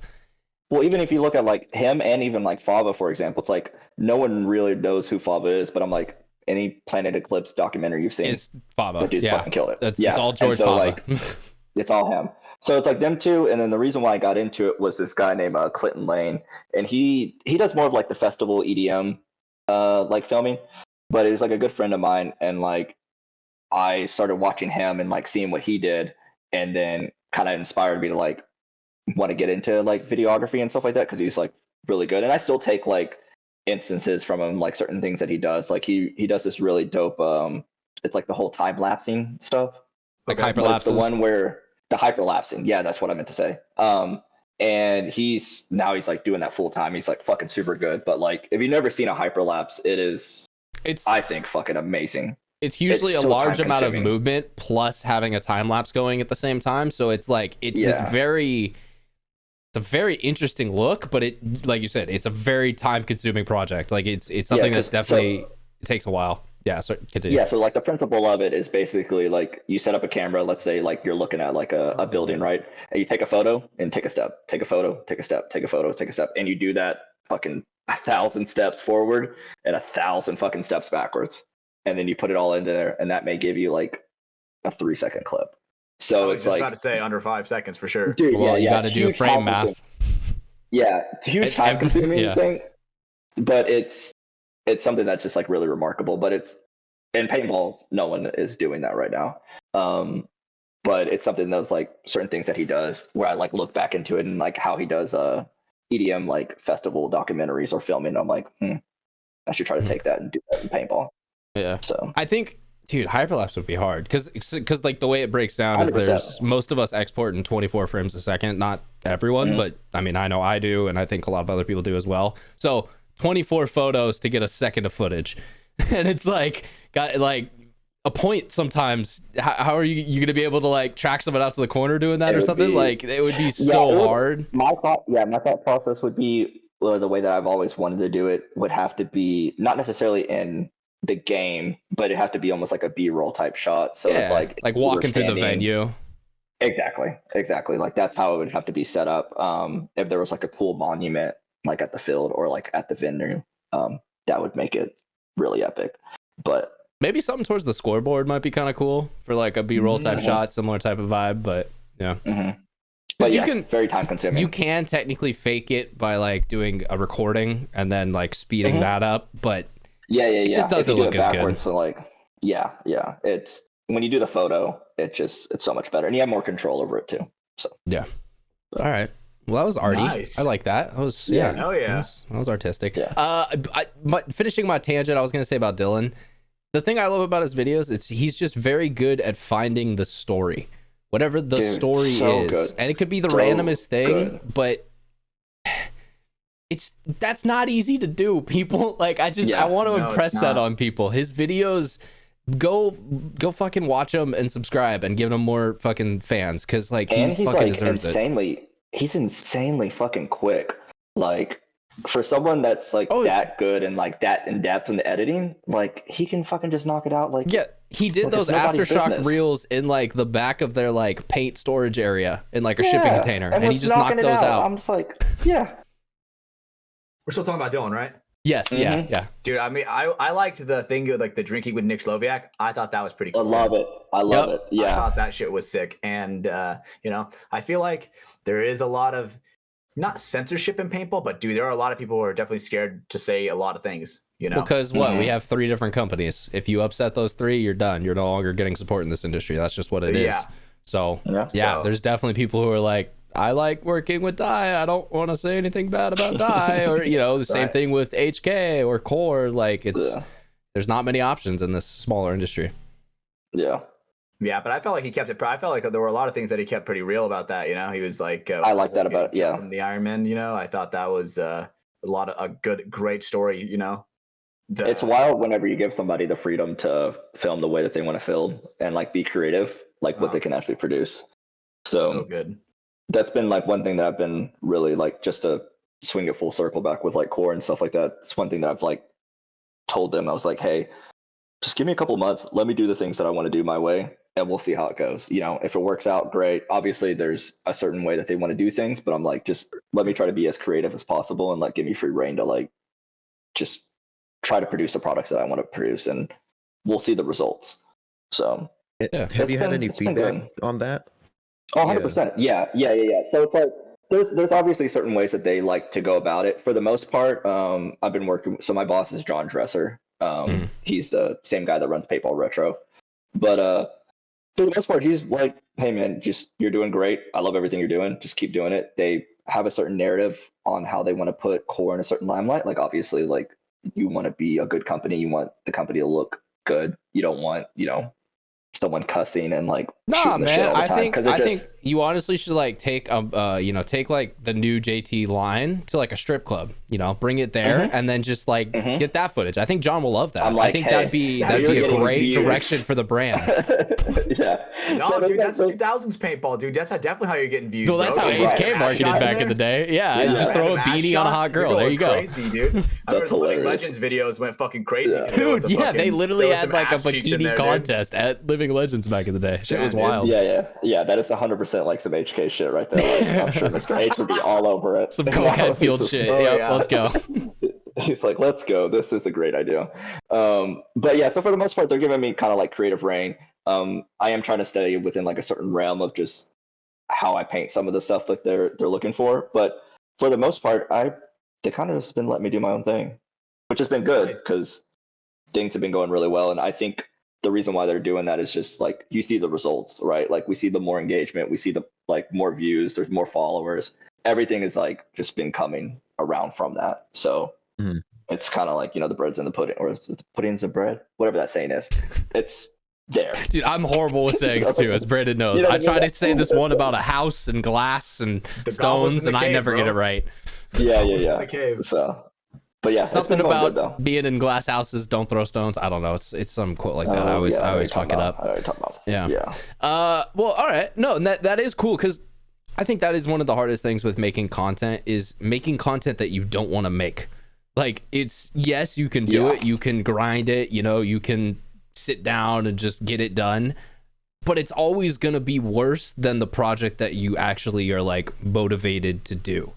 Does that make sense? You put more effort into it, right? Yeah, like, 100%. You love it and you're willing to like sacrifice things or like work on it for extra long time, more so than the project that you just have to do for the job. I saw a reel the other day and it made me feel seen. It was it was like one of those like POV type things, and it was a dude up at 3 a.m. adjusting like frames on his timeline. I know you're it was like adjusting things that no one will ever see, and it's like at 3 a.m. and it's like I've definitely done that, and but you notice it's on your timeline, you see it, so it needs to be fixed. It's perfectionism that'll come. That could be the death of you though too, like trying to do too much at times, especially in today's market. Yeah, and it's the balance of like I talk about it all the time, but the WDP video, there's things I look back at it today, I'm like, oh shit, I fucked that up, that could have been better, I could have had a better video there for that. But at the same time, I was like, let's give myself a deadline and let's meet it, like, all right, I can work on it, I can polish it, I can make it better, but at some point you just got to let it go, and then all right, take notes, and the next one we'll have those notes included into them and we'll be better. But that brings me like, do you think like it actually could be better, or is that just you like analyzing it too much? Because I think, for example, I've done that plenty of times where I'm like, oh, I could have done this better, and I'll go ask someone else, and they're like, oh, that's the best video I've ever seen in my life. I'm like, oh, okay. So I think notice this. I think both are true, because I think a consumer doesn't necessarily know what better is, and so in my head I can be like, oh, okay, I see where like in my head, a couple of the things I just did, like some layouts of like masks in one of the frames, and it was just like masks on a white background because I was like out of creativity at the moment. That could have been better.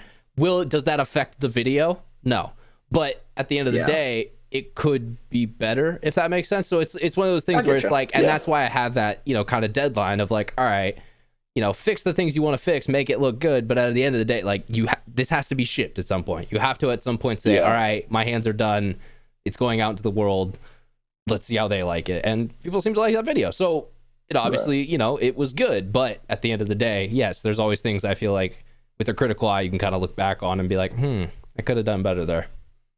That's fair. That's fair.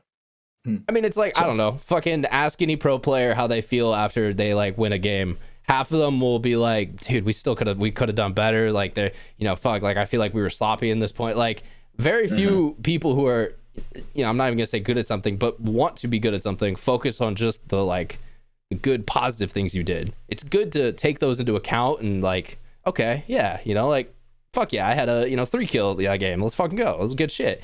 But then also realizing could have been a 5-pack if I did it quicker. You know, like taking into consideration, like, I can't always be better. Like there are things that I could improve, even though I still feel happy and I did good. I like that. I like that thought. I know Hatch feels that way. Hatch is never satisfied with himself.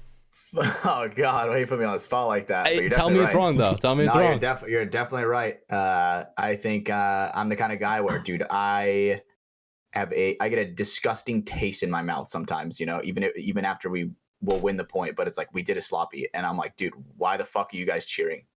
Right. Like, that was disgusting. Right. That makes sense. Yeah. Yeah. It's kind of funny that you bring that up too, because like that's literally when I think about like certain teams, like that's how Fit acts. And I feel like that's one of the reasons why they were so on just like on top of everything, because it was like after every point or even after every match, like there was never really that like satisfaction of like, oh, we fucking did great. It was like, we need to do this better. You should have done this. We need to correct this. And it's an interesting way. Like there's ups and downs to that, but it's interesting. But that's, I mean, yeah, like the reason why they won fucking 5 in a row. You know? Yeah, I cannot stand when like say I go on my fucking fits where I'm like, yo, come on guys, like what the fuck, like we could have done that way better. But then someone tells me, dude, we still won the point. It's like, dude, nothing makes me want to punch you in the fucking face more than saying that shit, bro. Like, fucking that wasn't the point. And how we're breaking it down. That wasn't the point of the point. Exactly. Yeah. So that's hilarious. Definitely. That it's a different kind of hungry. And dude, a lot of people just don't fucking have it. You know, some people don't like. It's like you need it. It's like you need air to breathe. It's like you need it. How did I know he was going to go to the air metaphor? I fucking, in the back of my mind, I was like, this motherfucker's about to say air. He's about to do some breathing type shit. Yeah, dude, because I mean, that's just how it feels sometimes. Speaking of breathable air, which we do have on this planet, that doesn't happen on all planets, Hatch. And you had a really big story that you wanted to talk to us about this week. So what? Let's get into that a little bit. So what's going on here? Is this shit real though? Like, tuning in from here we go. NASA Hatch. Is there actual like evidence? So prior to diving into it, it's a real evidence. I don't know either, Yosh. That's why I'm asking. I'm about to explain it. So last week, a dude looked through a telescope and went fucking zoomer through the galaxy or whatever. I don't know how telescopes work. They use Is it the James one? Is it the James telescope one? I'm not exactly. The James Hubble, I think so. Right? Or I think so. James Q, something like that. It's insane. James Looked Webb. through it. Yes. Saw a planet, Proxima B. That was the planet. We're all fucking retarded. And it was like, dude, there is a fucking city there. There are city lights, like, and it because it's dark, and like what they saw on there, what it looked like to be city lights. And so all these researchers were coming together and trying to figure out, like, dude, like, is there life on this planet? Like, what are those lights? And so it was kind of like there's like light emitting from a place that was dark almost. So it was like So like it's like, dude, as far as we could tell, it shouldn't be there. Is this where the Jedi Council is? Okay.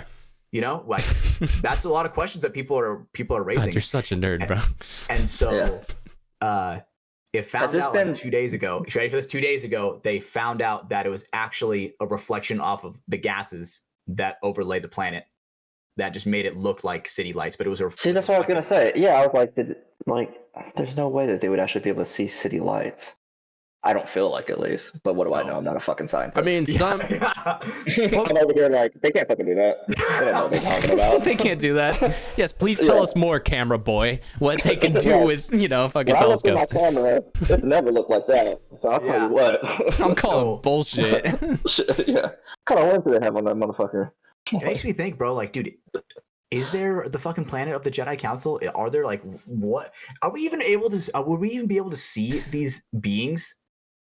If I had to give odds on which of the four of us would believe in aliens, you bet your ass Hatches would be the less. Like, just look at You're this telling dude. me, He's got a dude, let me fucking tell you- mustache, a I feel fucking like if you- headband, I and a feel like if you mullet. don't- I feel like if This you is the don't dude believe who in believes aliens, in dude, aliens. I No, feel like if I'm you just don't saying believe in you aliens are at the this point, guy. you You are are the fucked. stereotypical like picture of a dude who is Like- like, I found Yeah, like if I Bigfoot and my cousin got abducted by some aliens and it terrified me. So that's why I keep Yeah, the like 12 if I- gauge Betty by the bed.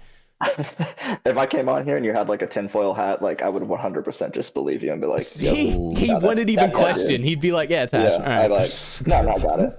Like, Yeah, I got Right, it. there were city lights. But the thing is, Yeah. it's a question that's good to ask. They look at it, they're like, that doesn't look right. yeah, You know, That is true. That is true. yeah. You're telling No, me it's you would good see to that ask that. and just scan Yeah. past it and go to the next planet? No fucking way. You are, dude. If you see that planet for the What, first what, time, you what were are you like, scanning? oh my Is god. this like a pirate telescope? You're like I don't know how it looking works. out I at the don't know how it seven works. seas. Yeah.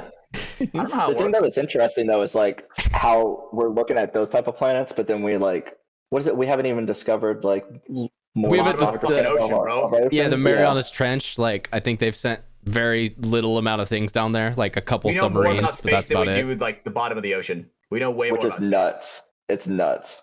right? And And I Yeah. saw something that earlier today. Kaiju are down there, bro. We discovered Uranus in like What? 17. all right, chill. All right, calm down. In like 1750 or something, and we didn't even discover Antarctica or the Arctic Circle until like the mid 1800s or some How shit the like fuck that. is that possible? Because the Earth's Yeah. flat. We've talked about this, guys. It's the ice wall. Yeah, it's a whole thing. Come on. Like, I'm just fucking curious. It wasn't dude. frozen Like, over yet. If you were to like look at if you were to like look through one of those powerful ass telescopes, that when at, like, Pangea was still at, like there? your hand, are you looking through at like your cells? You know, like what the fuck are you looking at? Well, Or you not know, cells, but, like, your technically, fucking so atoms? here's, you want to have your fucking mind blown. If you get really close into like the atomic level, things are actually very far apart from each other. Like Yeah. when you look at things at the subatomic level, they're not together. They're far apart with vast amounts of space. But like, I can't put my finger through my fucking hand. Like, so that's a whole physics problem that's Yeah. been being thought of. Did we just watch Oppenheimer before this movie? Like, what the fuck are we doing, guys? Why are we getting into like No, I theoretical was reading physics? about aliens, bro. I was reading about aliens. Same shit. Yeah. Let's be real. So Did you It's just know like ancient actually aliens, that though, the it's the amount of shit. stories of alien like sightings and stuff go vastly up after the nuclear weapons tests? well, So I mean, I feel like that maybe that like set him off to like, damn, that was a big ass explosion. Well, on that that's planet. kind Let's of go that's check it kind of out. the theory is that like we, you know, Kinda like if we rumbled them. are some type of lab experiment. Rumbled. It's like, Yeah. you know, they're like, oh Holy shit, fuck. wait, they know how to split an atom now. What the fuck? How did they learn that shit? And like now they're Yeah. paying attention. There Like, is dude, the a couple story. thousand years ago, they were fucking cave people, bro. That's true. These Well, shut the fuck up for a second, Hatch. There is the story of the Russian nuclear base, which almost ended the world in the 70s. It had a false alert on its satellite that the U.S. launched a nuke, and so they were like, "Shit, scramble the jets. This is time to go. We are being attacked. We have to respond." And as they were about to fucking turn the keys and send nukes, all the power goes off in the base. It just dies out of nowhere. So they can't launch. They can't get like communications in and out. So essentially, Worst the case thought scenario. is that something was like, you're about to blow up the fucking world right now. Stop. Don't fucking do that. And you know, that's the aliens or whatever that's like watching over us. That's the conspiracy theory. If you believe it, you know, believe it.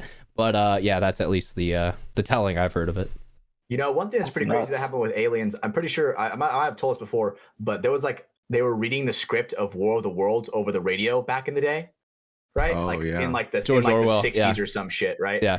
And dude, the town Orwell's for the radio, they awesome, like yeah. just tuned in and they're like, holy shit, we're under fucking attack because they're just hearing what's going on the radio because they're reading a War of the World script. So they thought that the shit is going down. They fucking like locked the whole town down, fucking got the local militia and shit. You're vaguely right. It was back in the day. So Orson Welles used to do these like talk hour stories where he would come on radio and like, you know, that was entertainment. There was no like TV was a thing, but it wasn't as big mass like, you know, everywhere yet. So he would come on and tell these stories. And one day, yeah, he started telling the War of the World story, which is, you know, if you've seen the movie, it's essentially that. Just he was the one who first kind of brought it to mainstream media in the form of radio.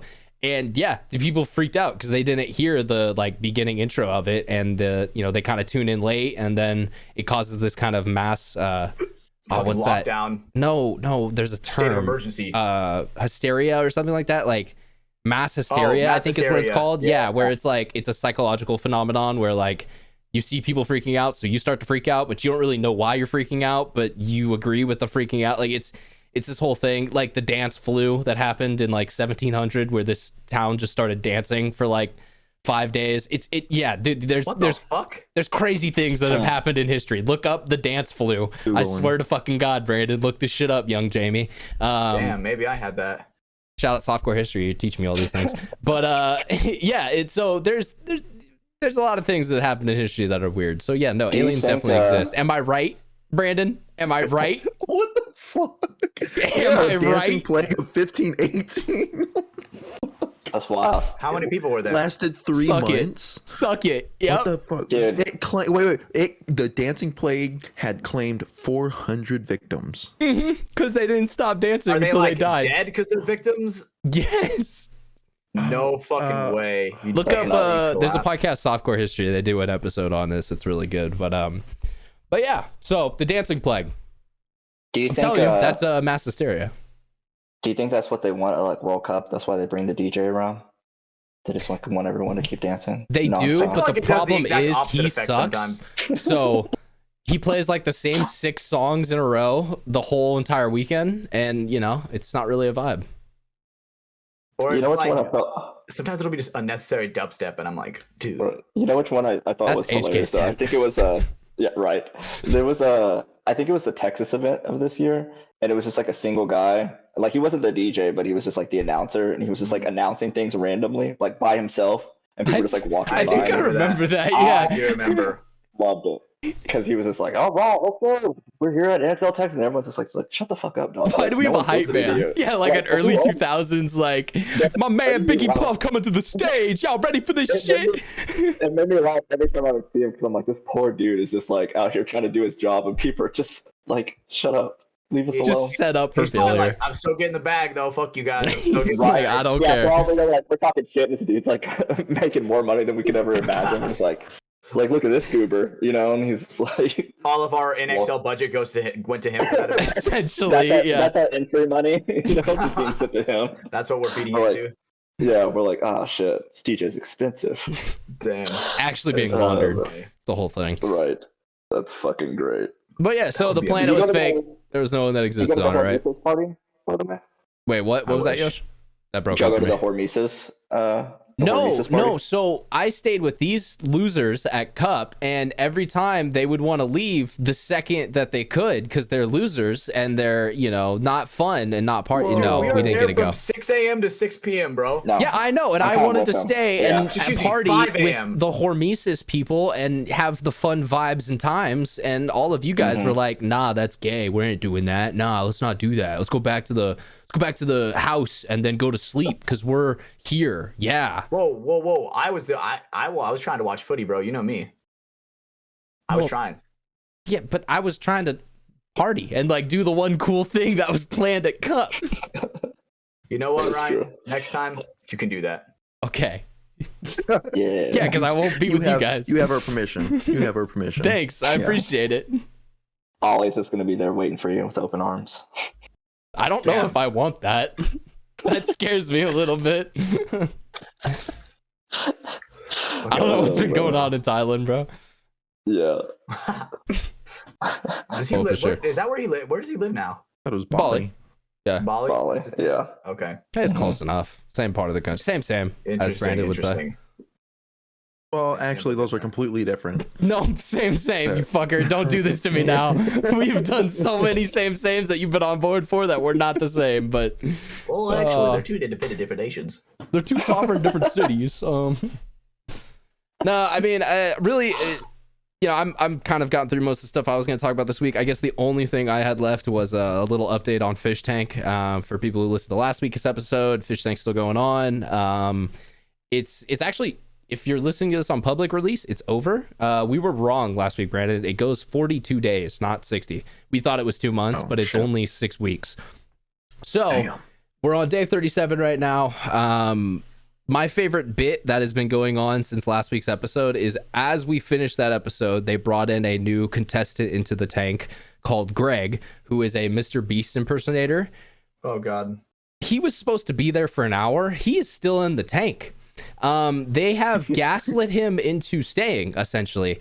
And there was a clip that was, it was kind of a funny clip that went around the other day, but it was Sam Hyde, the, kind of the host of it, the director of it, like I said last week. And he was like, he can leave at any time. I'm not going to tell him that, though.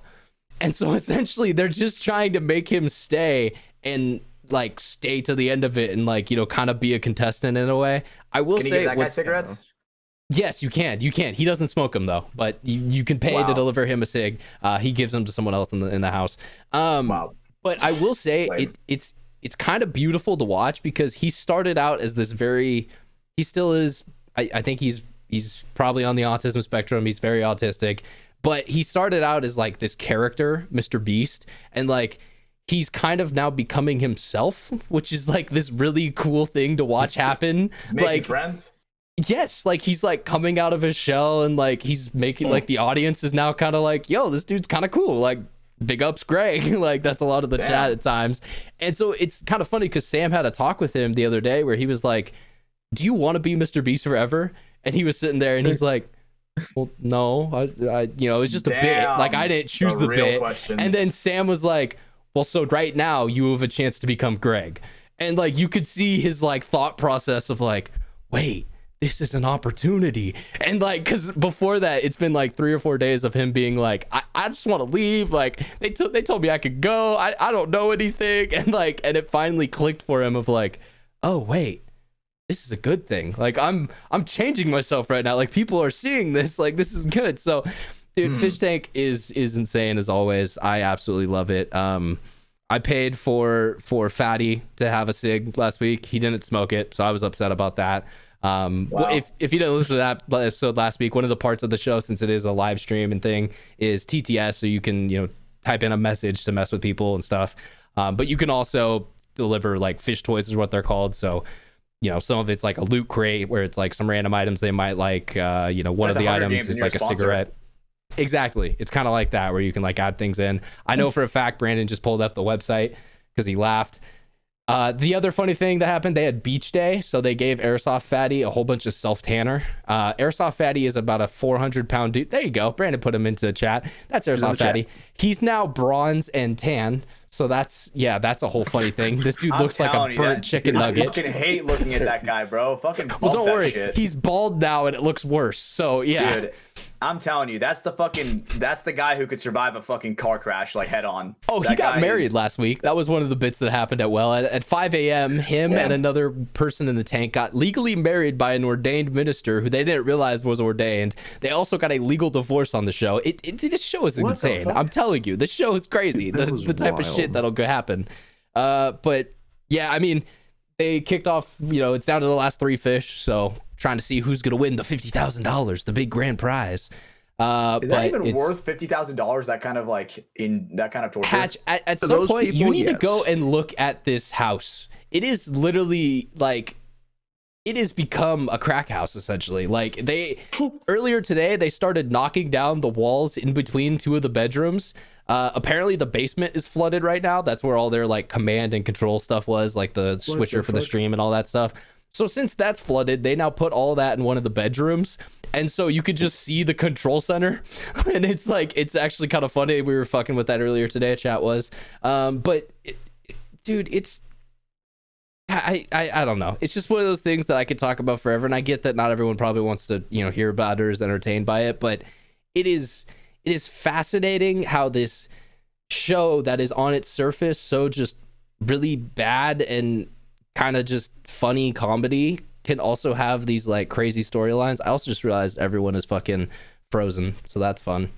So we'll see if they come back. There, I got you guys back. My internet dropped for a second. Slur. All right, so welcome on back to the podcast, guys.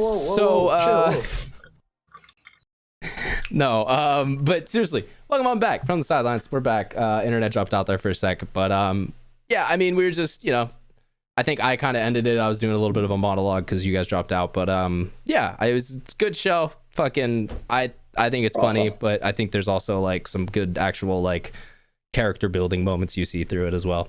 Yeah, I will say, if people that have seen it, TJ's grown on me. So, like, I can't stand TJ. I can't stand TJ. No? Because TJ becomes a is, bitch. It's a whole thing. Yeah, but when he went through the whole boxing thing and he kicked out, man, I was like, damn, he started crying when he kicked out Brian.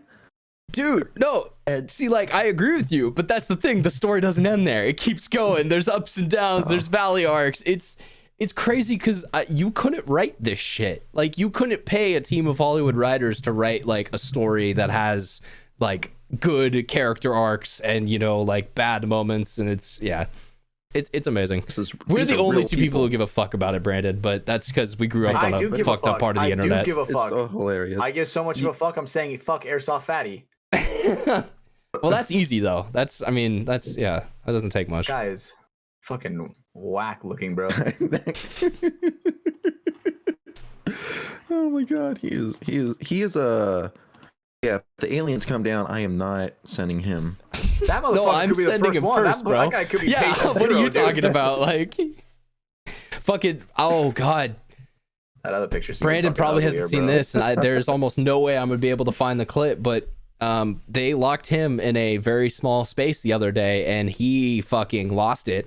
He instantly broke down and started crying, and I hate to say it, I was laughing because it was kind of funny, because it's a dude who's been bullying everyone, and then they bully him, and he breaks down instantly. You know, like that. That is kind of, you know, it's comeuppance, but it's weird how the cookie crumbles. Yeah, dude, it Especially was with hilarious. with the fat guy. He lost it, and he instantly was like, "If there was a fire, you guys would have left me." And like, dude, it was fucking, oh god, it was sad to watch. I would say, I don't have any more words. I can't. Yeah. Damn. Fucking, that's all I have to say about Fish Tank. God damn it. Poor guys. It is hilarious. You really got doesn't seem worth it. It's not, but when you're for me, I would for sure do it. Hatch would actually probably be a really good contestant. I would fucking make sure I would win. Let me tell you, those guys are. Well, you saying that now makes me think you wouldn't win, because they tend to eliminate those people pretty quick. I mean, it's a social game. It is not about physical. It is 100% social manipulation, and I think I could do that. Yeah. Like, are you good with throw up? Yeah, no. Are you good with like me throwing up myself? Nah, like everyone doing it around you, in front of you, right on you, in front of you, leaving it on the maybe leaving. Maybe pissing in a cup and throwing that on you, because that's definitely happened too. Endure for 42 days. I could probably endure for 42 days. Look, at the same time, you get to do it back. Like, that is the thing with the house. You get to retaliate. So it's like, you know, that's kind of fair. But yeah, man, it's a place I would never want to spend time in. It seems like there's nobody that fucking cleans anything up. Oh, they clean every day. No, you don't understand. In the morning, every single day, I swear to God, they're vacuuming, cleaning, mopping, and then it just gets destroyed again. What the fuck? But that's kind of also on purpose too. It's this sort of like social, like you keep cleaning it and we keep making it worse, so it kind of, you know, like breaks you down even more, because you're like, what the fuck? I can't keep it together. It's the whole thing. Psychological shit. I could survive. I think you could. Honestly, I do see you could. It'd be rough though. You also have to take into effect the smell too, because that's something that everyone says when they come out of the tank that you don't think of. Is it's just bad, apparently. Probably rotten BO, honestly, dude. Same room with that, but only worse. No. There's spoiled milk being thrown everywhere. Dude, they would you know, I think I could do it. I think they would have a good old run for their money. I think ignorance is bliss right now. Season 3. Can we get Hatch on season 3? I need to fucking talk to Jet. Let's DM Jet right now. Okay, $50K for that. All right. I mean, you could actually win money even if you don't win, because there are like challenges along the way that you can compete for and shit. But was there any challenge that was like bigger than the actual prize? 10K was the biggest one, but that also was Hell in a Cell, and you have to be kind of psychopathic to win Hell in a Cell. Why is that? They put you in a room with all the 10 other contestants. The last person to leave wins. And you think I'm talking hours? I'm talking days. And I'm talking miserable existence. They had the temperature like constantly getting cranked up, and then they would crank it down, and then they would crank it up, and then it was just little shit to fuck with you constantly. Damn. Weren't they sleep deprived in there too? They were Yeah, playing they don't let music them while- sleep. Yeah, you don't get to sleep. Thing Yeah. for me, buddy. That's an everyday thing for me, being sleep deprived. And then also you have to imagine you have TTS going in your ear this whole time.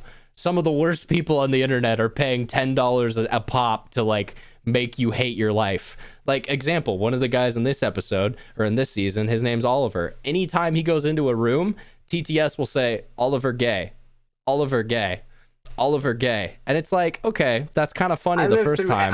When you hear that for 10 days in a row of just being Oliver gay, every single time you walk into a room, it probably would get annoying. I can handle it, dude. I played Xbox 360. So I'm gonna have to bounce, guys. It's No, like you are all good, brother. I got you, bro. right over here. I got you. Yeah. No, you're totally fine. Yeah. Thank you for being on. We are getting towards kind of the end of the show as well, anyways. But Cool. ladies and gentlemen, Yosh Designs, if you want to check them out, where are people gonna find you at? I mean, obviously all the core stuff now, but Yeah. You can still find me on Facebook at Yosh Designs, and then on Instagram it's at Yosh_designs. But Yeah, okay. I'll still be posting up stuff there. From here nice and there. easy. But, All right. Well, yeah, go check him Yep. out. We appreciate him coming on. Josh over at Yost Designs. That's probably the only time I've called him Josh, but whatever. We'll go with it. I appreciate it. All right, y'all take care, y'all. All right. Round of applause for him. Have a great rest of your night, man. Peace out, brother. Thanks, man. And welcome on back in. Obviously, our fine guest for the evening, Yosh, has departed us. What I mean, fuck, I really didn't have much else left to talk about. I mean, did you guys have any topics you wanted to get off your chest? I know the planet one was Hatch's big one for the week. Yeah, that one is fucking crazy. Makes me think there's no way we're alone in this world, Or not. in this universe. We can't be. There's no. I just don't fucking think it's there. Infinitely possible too way. big. Right, and you're telling me like there's got to be like, I mean, obviously they're like the reality shit. They're like, oh, there's another version of ourselves, you know, that have done the same exact things, the same exact amount of times, you know, and it's like, how far is that? Like, how far would we have to go to see that? So did Hatch do DMT this weekend, Brandon? I know. I'm just genuinely curious, man. I'm just, you guys, How you was tell me you guys have the never asked stomach- these questions. He's really been he's gone conspiracy theorist. I'm sensing psychedelic use. Is that just me or no, okay. no. Man, that's- Are you high that right now? Stomach flu was really did a Yeah, number on dude, you. no joke. I thought I was, dude, I'm not even gonna lie. This past weekend, I was like, sweet, I'm gonna go play some paintball. Dude, I played like 3 points and I'm like, bro, what the fuck? And I started feeling like shit all of a sudden. I'm like, start throwing up and all that. And I'm like, damn, guess I'm not, I guess my body's not cleansed. It's not cleansed. Needed a blessing, Yeah. dude. Yeah. Well, and that's Dirty the boy. ego death that you caused by the psychedelics, and that's the cleansing. So there you go. Now you're cleansed. There you go. You know, I always wonder if I would do DMT if it was ever like offered to me. I am curious. Would you? Like, I am fucking curious. Like, what the fuck? It's like, a natural component. That's what I've heard. Okay. It's a natural compound. But I've also heard there's like a synthetic one that you can like hit a fucking vape on and shit, you know? That it's the same thing, but I feel like that shit's gonna turn me into a fucking schizophrenic. Schizophrenic, Don't worry, and I'm- or it's going to turn you into like a goblin or something, and you're just going to start Fucking turns me- existing in the world as a What if it turns me goblin. what if it turns me gay, bro? Could you imagine? Why was that? Oh. That's where I was going. Actually, I was gonna go. I we had could a go there. feeling, but I was like, why are we? No, let's not go there, boys. Shit makes me want to like dicks. God damn it. Not again. You just start calling Speaks out of nowhere. You're like, I don't get it. Like, Love I you, don't Mark. know why. I just keep talking to him every day. I just keep talking to him every day. I keep asking advice. It's getting weirder. All right. Well, Brandon, I mean, you really didn't talk much during the show. What's going on in your corner of the world? Did you fuck You up okay, anyone's buddy? surgery today? I'm good. Yeah, we're good. Good surgery. You know, ACLs, shoulders repaired, fixing people up, making people do sports again. It's good. I think Michelle and I have really dove headfirst into this fitness thing now. The what thing? Good. Are you gonna get a whoop band? Fitness. Start getting your Fitness dick in MEPs your tracked. No, not that. No, not yet. Not yet. You got to get in the orange or the red zone or whatever one it is. Relax. Are you going to set off the smoke alarm because you're going to be doing the rowing machine too much? The lunk alarm. No. It was so Michelle was out this weekend, out of town this weekend. Loser. On like a bachelorette thing. Yeah. Right? Fucking playing on the whore. snow. Why do that when you could just go play paintball? Yeah, fucking gay. Very true. Very true. God damn it, Plants. But there was, so we go to the CropFist gym. We signed up for like a strength building class, additional class on top of the like CrossFit classes. And well, it started this past Saturday at 5 a.m. It's Saturday, Sunday, 5 a.m., then like Wednesday at 8 p.m. It's like an hour and a half, 2 hours long. Well, we both signed up for it. She's not here. I went to go check it out first. And mind you, I did play both Saturday and Sunday. And like, dude, I felt good. I felt really good. Like I thought I was gonna. I like to hear. I don't know. Yeah, you know, we're going. We try to shoot for at least 3 days a week, Monday through Friday, depending on our schedule. If we could do all 5, perfect. But with those like added classes on the weekends, at first I was like, fuck, I'm gonna do that and then go play. I don't know how tired I'm gonna be. It's gonna be dreadful. Nah, it was. I was fucking exhausted come Sunday night and yesterday, but like I going to work out for an hour and a half on Sunday morning, then going out and playing, 5 hours of paintball and running and diving in the snake and everything. I felt loose. I felt good until I sat down. Then I got really tired. This sounds like a man who knows that in a few short months he's going to take photos that he's probably going to look at for the rest of his life and wants to look good in them. That's kind of what this sounds like to me. I mean, I'll send you guys photos if you really want them. I mean, no, I was talking about your wedding pictures. God damn it. No.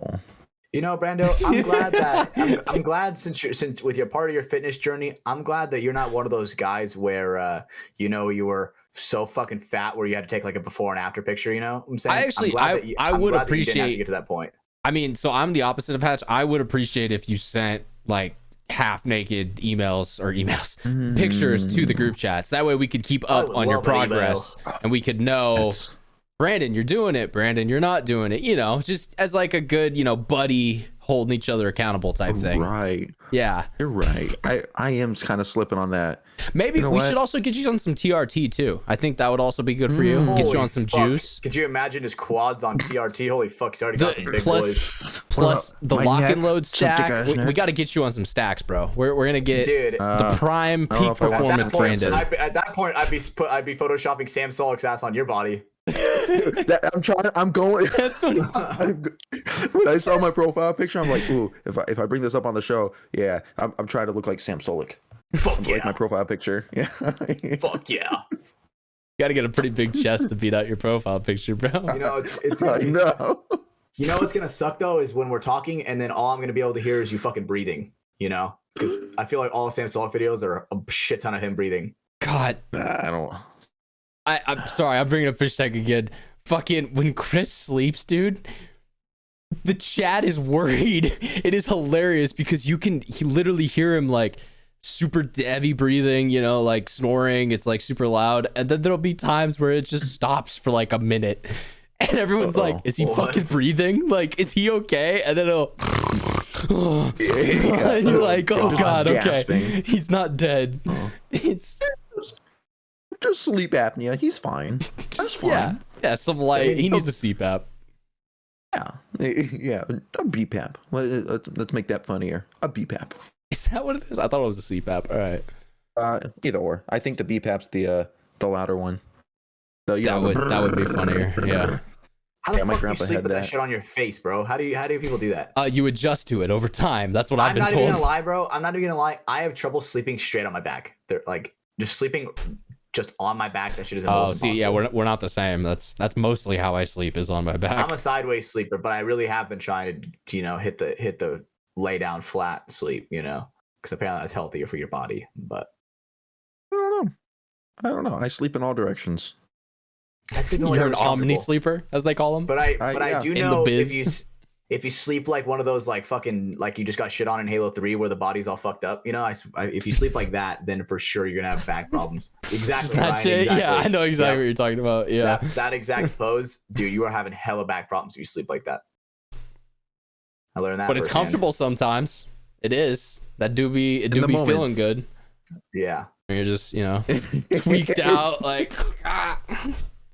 So good. And you wake up all stiff and oh fuck. Yeah, and then you gotta like touch your toes so your lower back loosens up, and god damn it, Fuck, we're I'm getting getting old. fucking old. Yeah, god damn. We should get one of those I don't things where we can like like that. hook the boots to like. Dude, the, yes, like the, can I get the gravity thing? Yeah, Where it's you know. just I hang from my feet and it like reclines my back or whatever. Hell yeah. Resets That's it. like, there's enough research that shit has to work. The thing's been out for so long. I guess I used to see it a lot when I was a kid. I don't feel like I feel like hear I would about see it in hella inversion comedy therapy movies. much I feel like I anymore. would see it in hella comedy movies. The fucking nerd guy's like, I'm gonna work out, and then puts those fucking boots on and, And then hangs he upside like down. hits some abs, and then yeah. He, Well, that's like, also does, in The like, 2 Office. crunches. He's Oscar like, does he's that. like, yep, I'm done. Oh, he does do that in The Office. You're definitely Well, but right. I do Oscar remember can't that. get back up. That's the joke too. Yeah, they make him hang there. He's like, Was fuck. it? I was thinking that's the movie. I was thinking of Back to the Future, but like that Back to the fucking Future movie. Part 2. The dad. Oh, was he's hanging upside down the essentially whole but it's, time. but it's Yeah. floating. Yeah, it's floating the whole time. Yeah.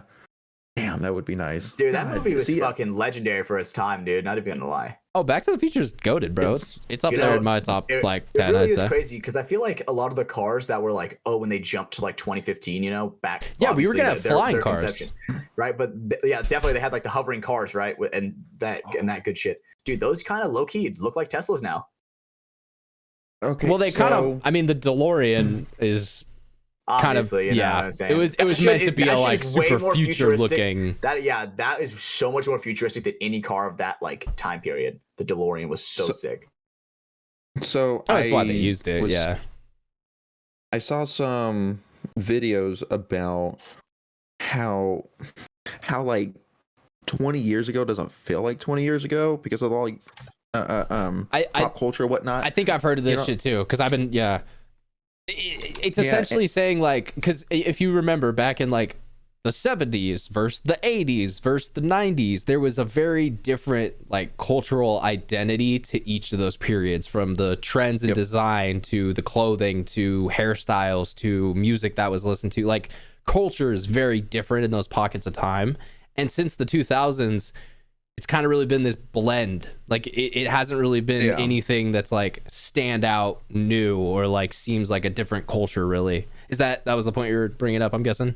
Yeah, and wondering why it is. I don't know. Is it the invention of the internet and or the accessibility of everything? You know, The internet, the whole trends- invention of the internet really fucks me up on like what really would be a thing if the internet wasn't Oh, the Here. internet. I mean, we sound young It's as done fuck way talking more- about this, but it's definitely changed the world immensely. dude. Like Immensely, bro. And the thing is, right, it's obviously done way more good than bad. But man, sometimes the bad is just so fucking annoying sometimes, yeah. I mean, Nigerian prince scams weren't that bad, so those were kind of a charming. Fuck No. no. Now My friend, now help through me, AI, help me, they're my going friend. crazy, bro. I need 500 million US, my friend. Help me.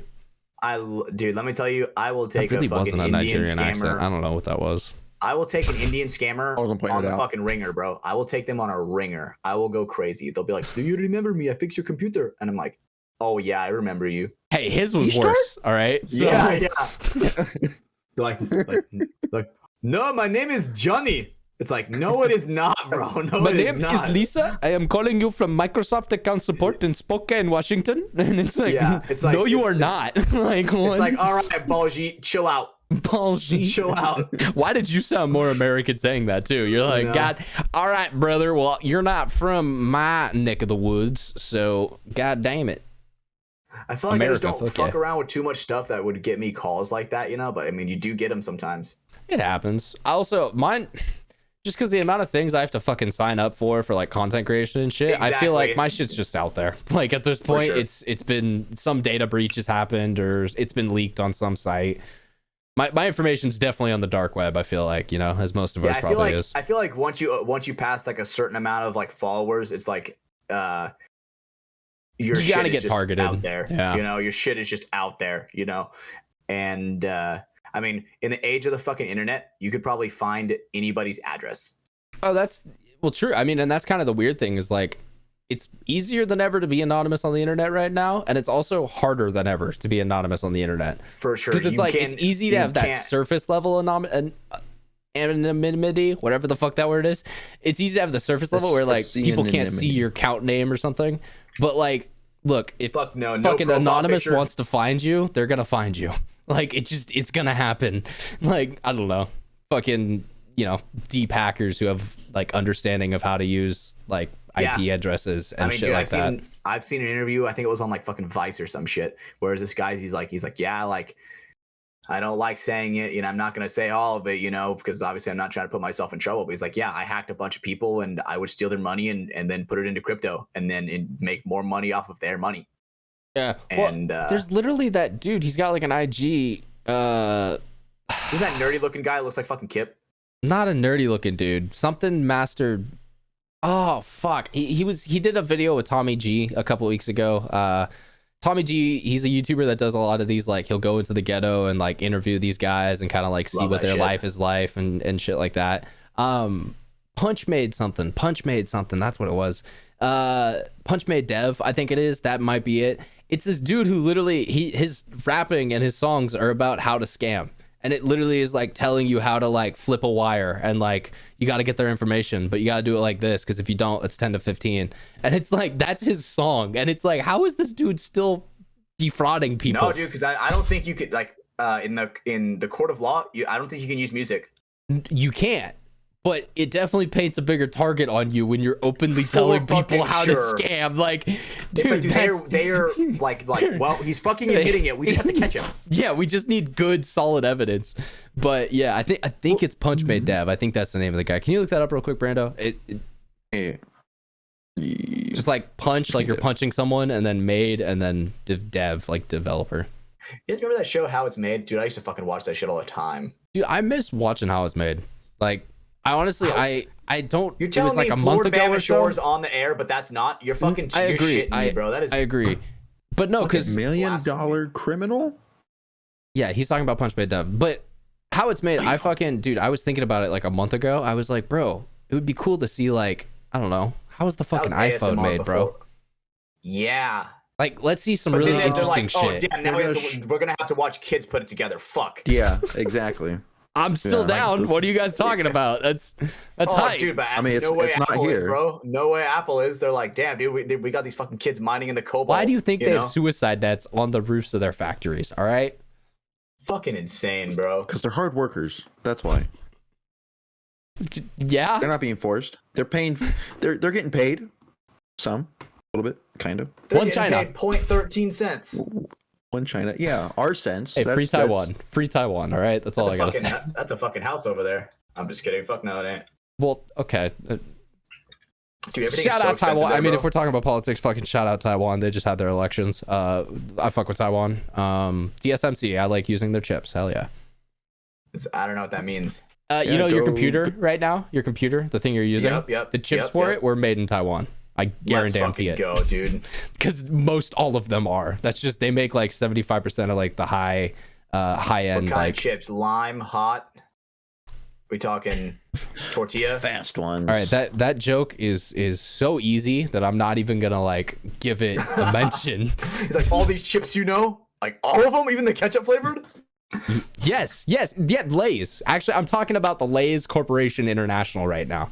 That's what I'm talking about. I'm not gonna lie, bro. I hated Lay's, but then Yvonne really put me onto the lemon ones, dude. Those ones are fucking good, dude. That is so Mexican of you, bro. I swear you are. Like you keep saying you're not. You're Italian or whatever, but there's got to be a little Latin in you. I think, dude. I don't know what it is. A little dude, Latino in Italian and Mexican food, bro. Dude, that is the shit, bro. I could survive off of that. Yeah. Fuck yeah. That For so the rest of you my just life. need burritos and God's frisbees, right?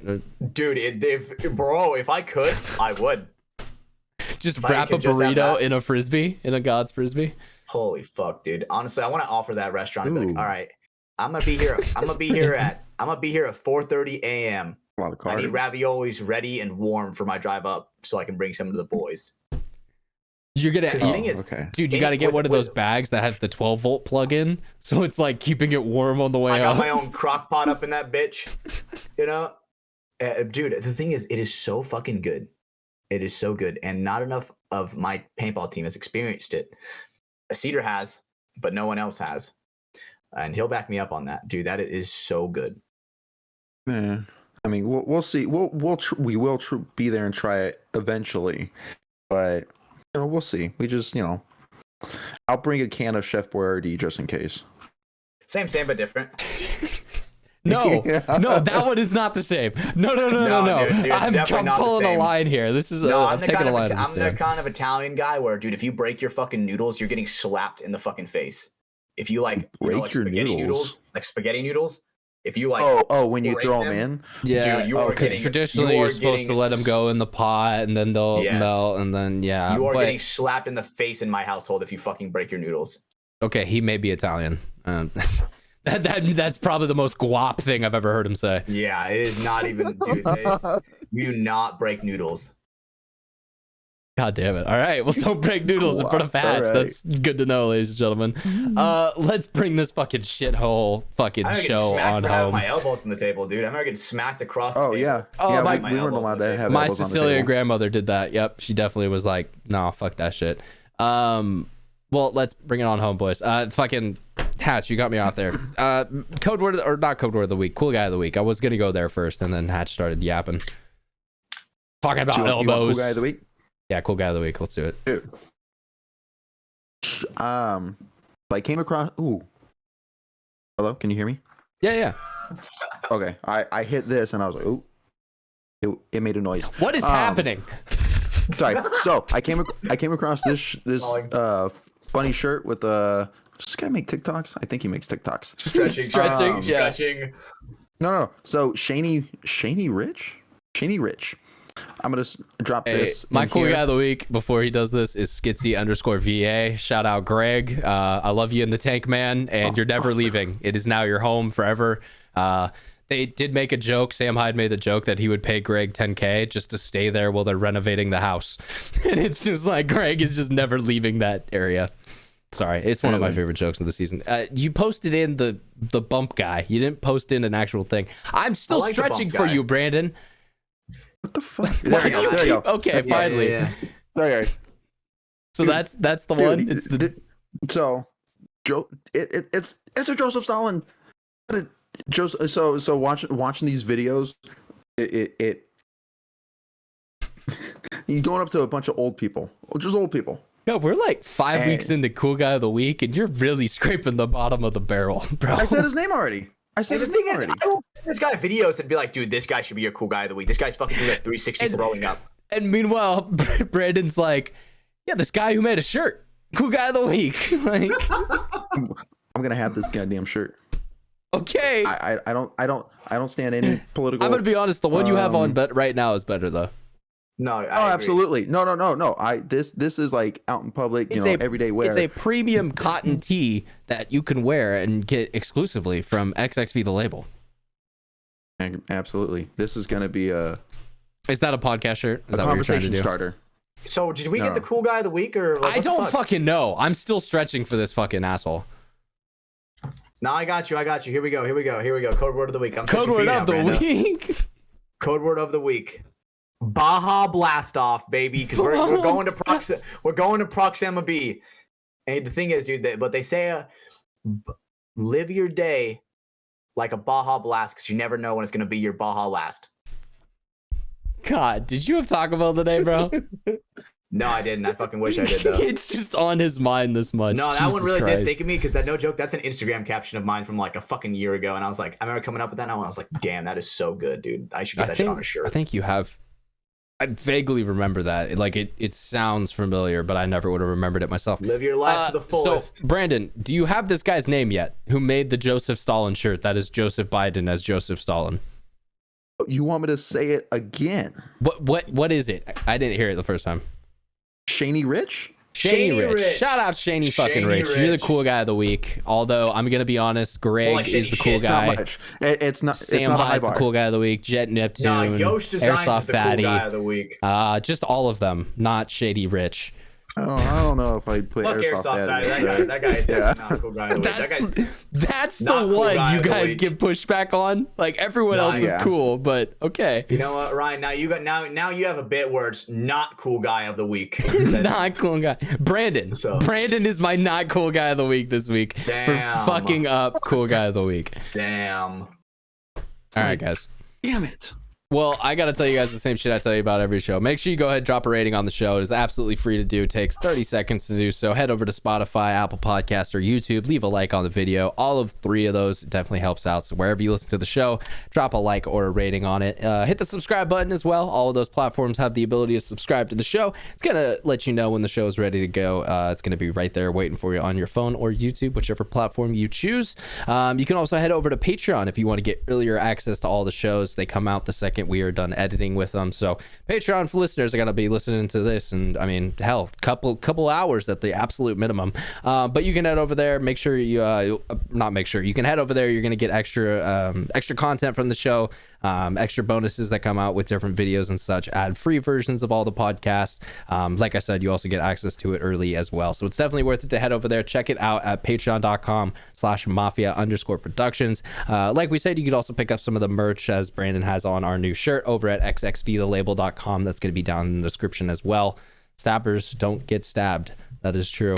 And then finally, we have our lovely sponsors for the night, Liquid IV. Head over to liquidiv.com. Use promo code Mafia_Moffitt. Buy a whole bunch of different flavors that they have over there. Buy the sugar-free versions, the sugar-full versions, as I came up with earlier in the show. I like that. Sugar-full. I like it. It's a good way to say it.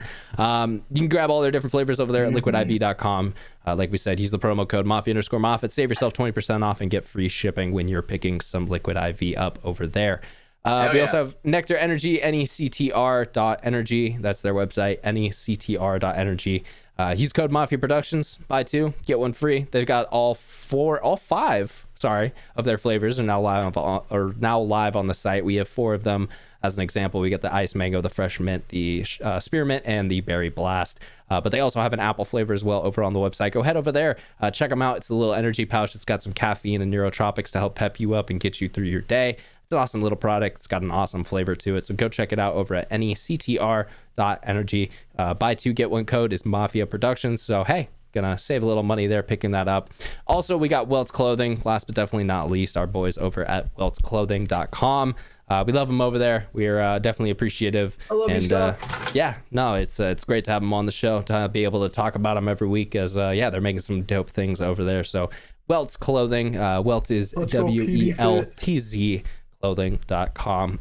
Use code FTS, save yourself a little bit of money as you're checking out over there. But yeah, guys, that was a podcast, episode 78 of the podcast. Great episode. Oh, well, the whole thing went away, but I ripped the note page off as I always do. So boom, that is another one down. We got through it. Let's go. I have no clue where my fucking notepad went. Gotta find that now, so that's gonna be fun after the show. But without further ado, I think it's time to end this and bring us the fuck on home. So, Hatch, you know what to do. Bye. We'll see you guys on the next one.